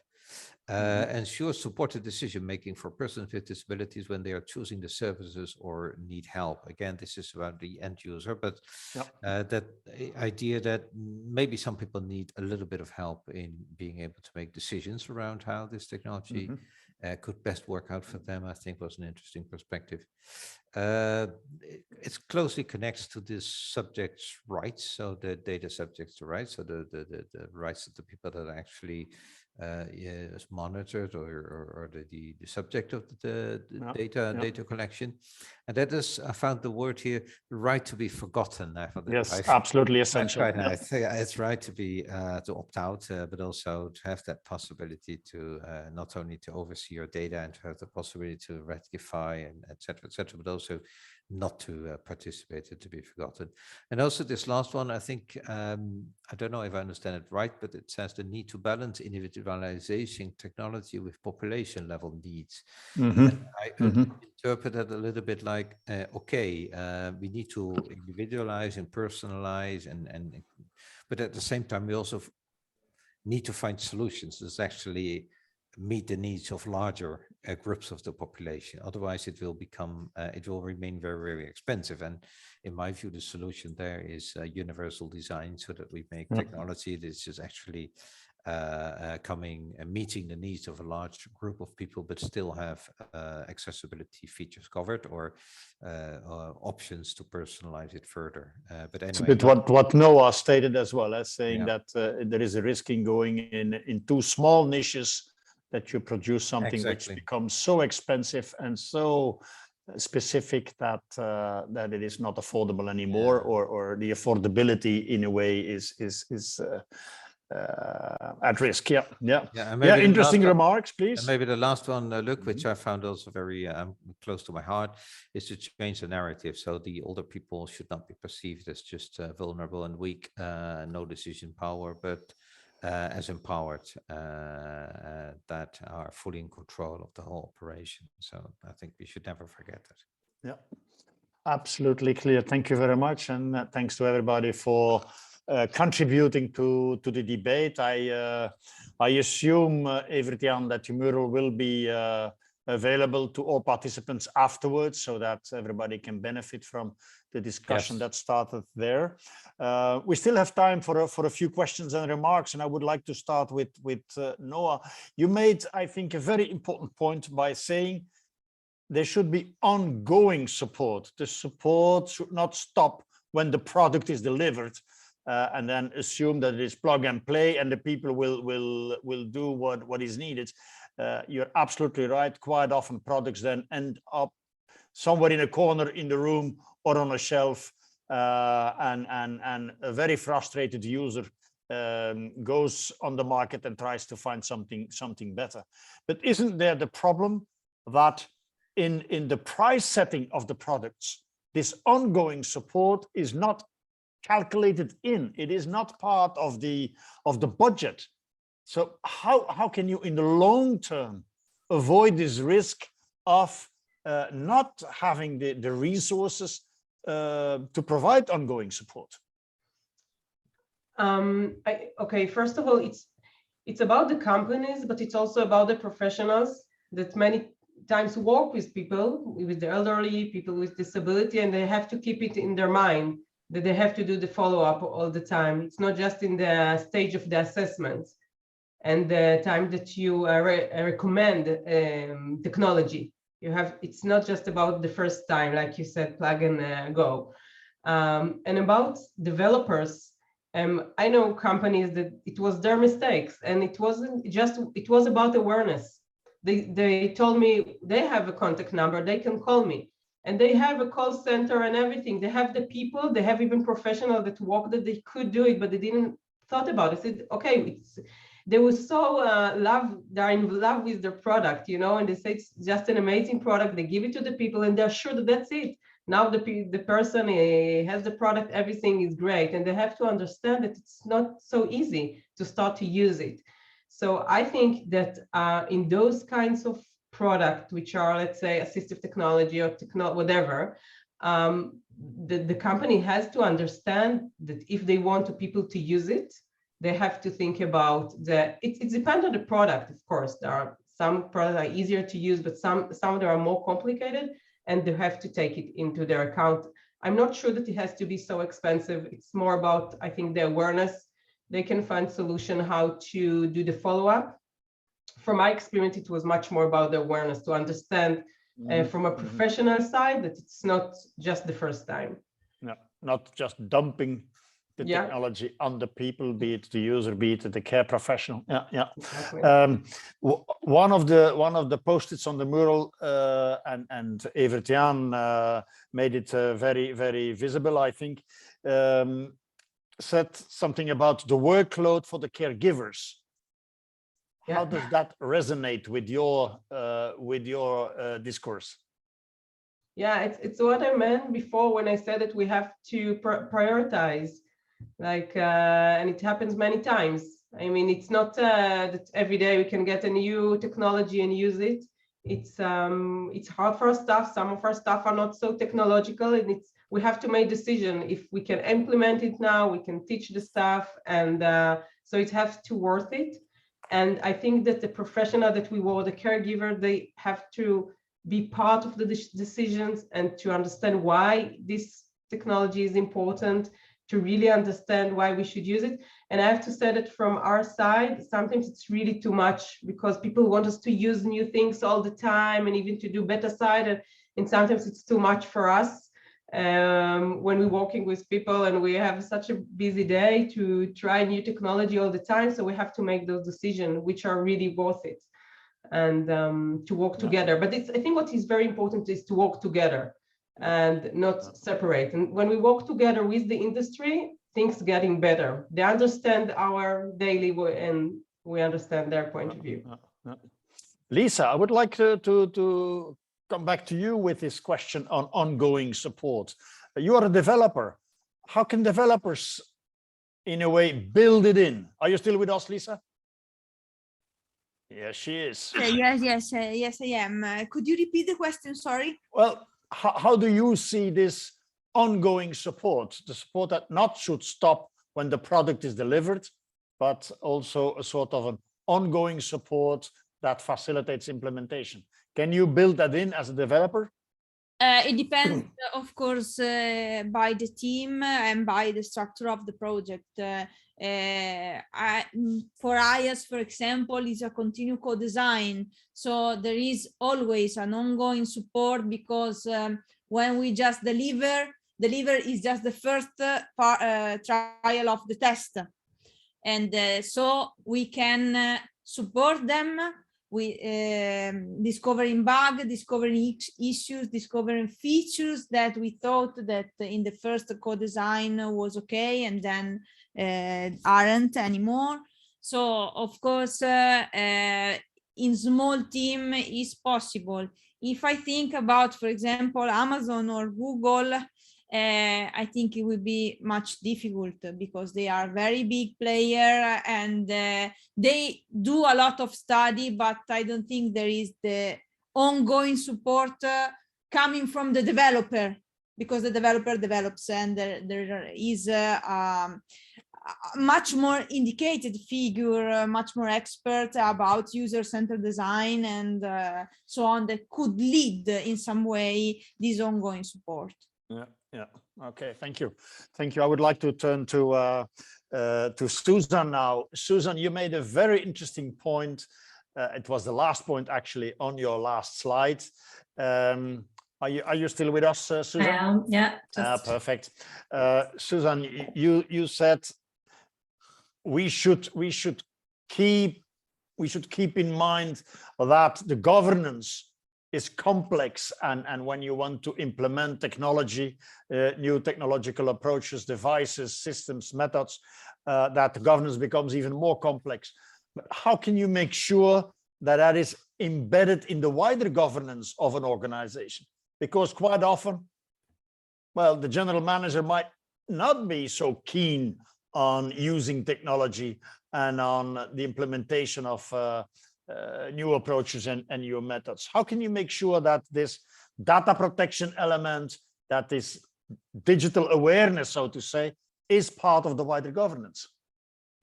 I think probably that has to come from the top down. I know within Northern Ireland we have a digital innovation strategy, a 5-year plan, and that has created a digital hub bringing together sort of the leads within different areas, and that will become for us a resource, I suppose, in expertise around governance as a source of advice. But I think as the market for digital innovations increases, it's something that's just going to have to be met in terms of that governance support. Okay, thank you. I would like to turn to Barbara. Barbara, you are a Chief Operations Officer. That means that you're quite close to this type of governance processes, I think, if I well understood your position. How can you, in a very practical way, build in this awareness, this technological flashing red light in the head of the managers? Yes, that how do you see that? Some Oh, the connection is poor, Barbara. Yes, indeed, we have been addressing this issue. So, for example, with MOIC for now a long time to ensure that the governance is also taken care of with the adoption of these digital solutions. And indeed, it is a lengthy process. And as she said, the involvement of the leadership, when you talk about the user engagement, having this co-leadership in the changing processes and the adoption of the digital solution is quite relevant to ensure that indeed the upscaling and the transfer of these technologies do take place within the organization, because change is disruptive. And if there is not a common goal that is shared by the entire organization, there are going to be barriers to the implementation of these digital solutions. And then all the effort that you have beneath what is seen by the user is not going to happen well. So I think that the engagement for the organization from the top-down example is quite important. Thank you, Barbara. Let's turn to Mark. Mark, you're still with us, I suppose, and you are a well-experienced manager. You know what that means in general terms, but yes, the digital flashlight, red light in the heads of the managers. How can you implement it? How can you implant it even? We try to be non-invasive. Okay. But no, I know exactly what you mean, Luke. And in fact, I think the point that Suzanne, that you picked up on was making around the governance is a key issue, because one of my roles is as the clinical lead for disability services in the Republic of Ireland. And certainly when staff are asked to take on extra responsibilities, and also the responsibility where they're given more information and therefore must show greater vigilance. I think there's two fears: one, that I'm not trained to do it, and two, that I'm exposing myself as a practitioner to more risk, i.e. I might be negligent in not monitoring the information effectively. And so I think it's really important that we find ways of incrementally adding to what people are doing, rather than giving them a huge changeover very, very quickly. And this idea that I was thinking in terms of what Noah was saying also, the idea of here's another new product. It's a bit like, you know, going to a village and saying, here's some more fresh water, and then them saying, but we had fresh water last week. And I think we need to really create the expectation that things are always going to be changing, but that there's a real onus on the people developing technology to develop it in a way that it can be used in a similar way that the previous technology. So the learning curve is not so great. So that addresses some of the governance issues.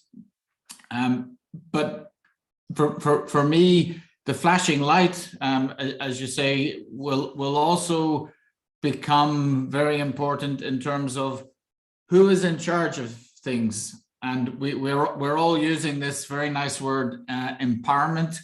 And I think there's a real need to focus on what are the consequences of empowerment, where clinicians stop being the people who are determining what sort of intervention, and they become more sort of curators. So they are, you know, explaining alternatives to people, and the more empowered person is actually, if you like, owning some of the risk themselves.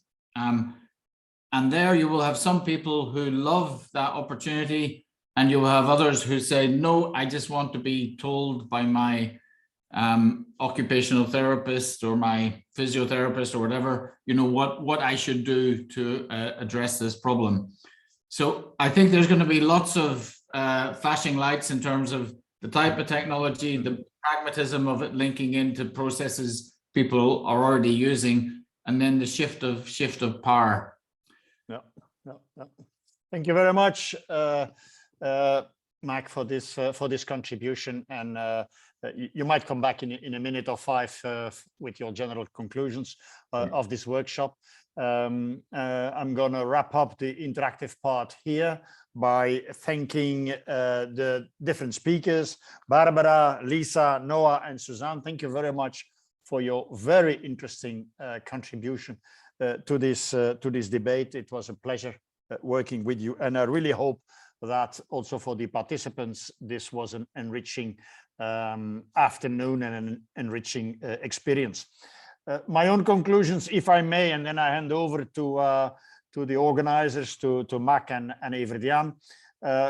My conclusions are pretty much along the same lines that what was discussed this afternoon. I think that we all know that the potential is huge, but that we still have to deal with some very important barriers. And maybe the first one is understanding that technology is not a standalone. It's part of a life. It became part of our world. And the key success factor is to indeed see it as part of that world. The moment we start to isolate technology away from the life, then the problems, the difficulties appear. And one way to keep it to keep it seeing as a part of the life is working in co-creation with all stakeholders at the table, and with a very strong focus on the contribution, the viewpoint, the consent of users. Absolutely essential. It was said by so many of you. Also was said that there is no solution that fits all. And here we have to strike the right balance, the right balance between very individualized, person-centered solutions and producing something that is affordable and that is not too expensive, not too small, niche oriented. For me, the human factor, of course, is also very important. And if we want to reach the care providers, the people that do the real support day in, day out, then we have to implement the KISS principle. Keep it super simple. The KISS principle is so important. And part of that will be, of course, equipping the care staff with the right mindset and the right understanding of what technology can bring and what potential risks are, for instance, with regard to the data protection and the privacy. Also, the ongoing support element, I think, is something that we should take with us. And if you want all this to work, then we should build it into our governance processes, as we discussed the last minutes of the debate. Evert-Jan, I would like to hand over to you, and I would like to thank all the participants for the active contribution. Evert-Jan, over to you. Thank you, Luc. Thank you for not only for moderating so well this session, but also for your very skillful summary of the whole discussion. I think it shows that as a professional, you have so many years of experience, and not only in moderating, but also into the content of the topics, and that became very clear from your final wrap-up. So thank you for that, and for everything that you did for us today. I have a couple of comments as well that I would like to share with you. I'm not as organized as Luc, but okay, I'll try to do my best. I mean, we forgot a little bit about the topic of the upscaling and the transfer. We investigated all those factors. Quite a few of them actually passed our discussion today. But it seems to me that the principal factor for upscaling, so to go to the larger numbers in trying to use these technologies or to transfer them to the context, is basically related to getting the basics right. And I think we spoke a lot about the basics, so user involvement, user-centered design, accessibility, user engagement, but not only, also other aspects related to the workload of care staff, etc., etc. So I think that is very important, that we understand what should be there in case we want to foster the upscaling, because otherwise it will remain sort of a niche element. I particularly like the whole concept of the working together. I believe that especially in the development phase, but also in the implementation phase, it's so important that all stakeholders are involved and are on board. And I know it's difficult and it takes time to get that right. But again, that is a key factor if you want your technology not to fail, or not to, maybe as a technology it might work, but it won't find its easy way to end users, because basically they won't recognize it as being something developed together with them instead of for them. One critical point, and that brings me also a little bit to the role of our We Care More Center, where, by the way, I forgot to tell you, but the MORE stands for the intelligent use of technology in providing care, someone said that too many things are happening. And we reinvent the wheel and so on and so on. And that means that there are so many interesting technologies already available. But the question then is for a care provider, who's going to help you, who's going to advise you, who's going to help you to make choices around this? Because it's still, as a market, not so much is already on the market, but what is on the market, it's already a market which is difficult to understand. It's difficult to know how, especially if you're a public institution, how to procure this kind of solutions, because it's a mix. It's a mix of sensors, of software, of hardware, of data flows, authorization levels, regulations, accessibility. So it needs specific expertise to be able to understand how actually an interesting care organization can find their way into this forest of opportunities without being supported. So I think there's a role there for organizations that want to specialize in not maybe having their own product or their own technology, but that are actually looking into how they can support the sector to make beneficial benefit of the, sorry for the wordplay, of this kind of solutions. And then the last point that links also nicely with what Beck said, it's about user empowerment. You might know that AIAS comes from the disability sector, although we're slowly moving also into the world of the older people, and especially the way technology is used to support them.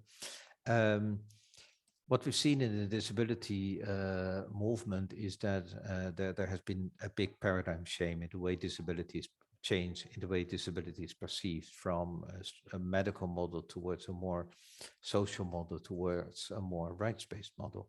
And although we've seen a lot of technologies today, and we spoke a lot about a lot of factors that impact on their adoption, it's still very difficult to get out of the viewpoint that technology is developed for them, so we try to develop technology for them, as if that social model in the world, especially in the world of digital health, is not still very much adopted.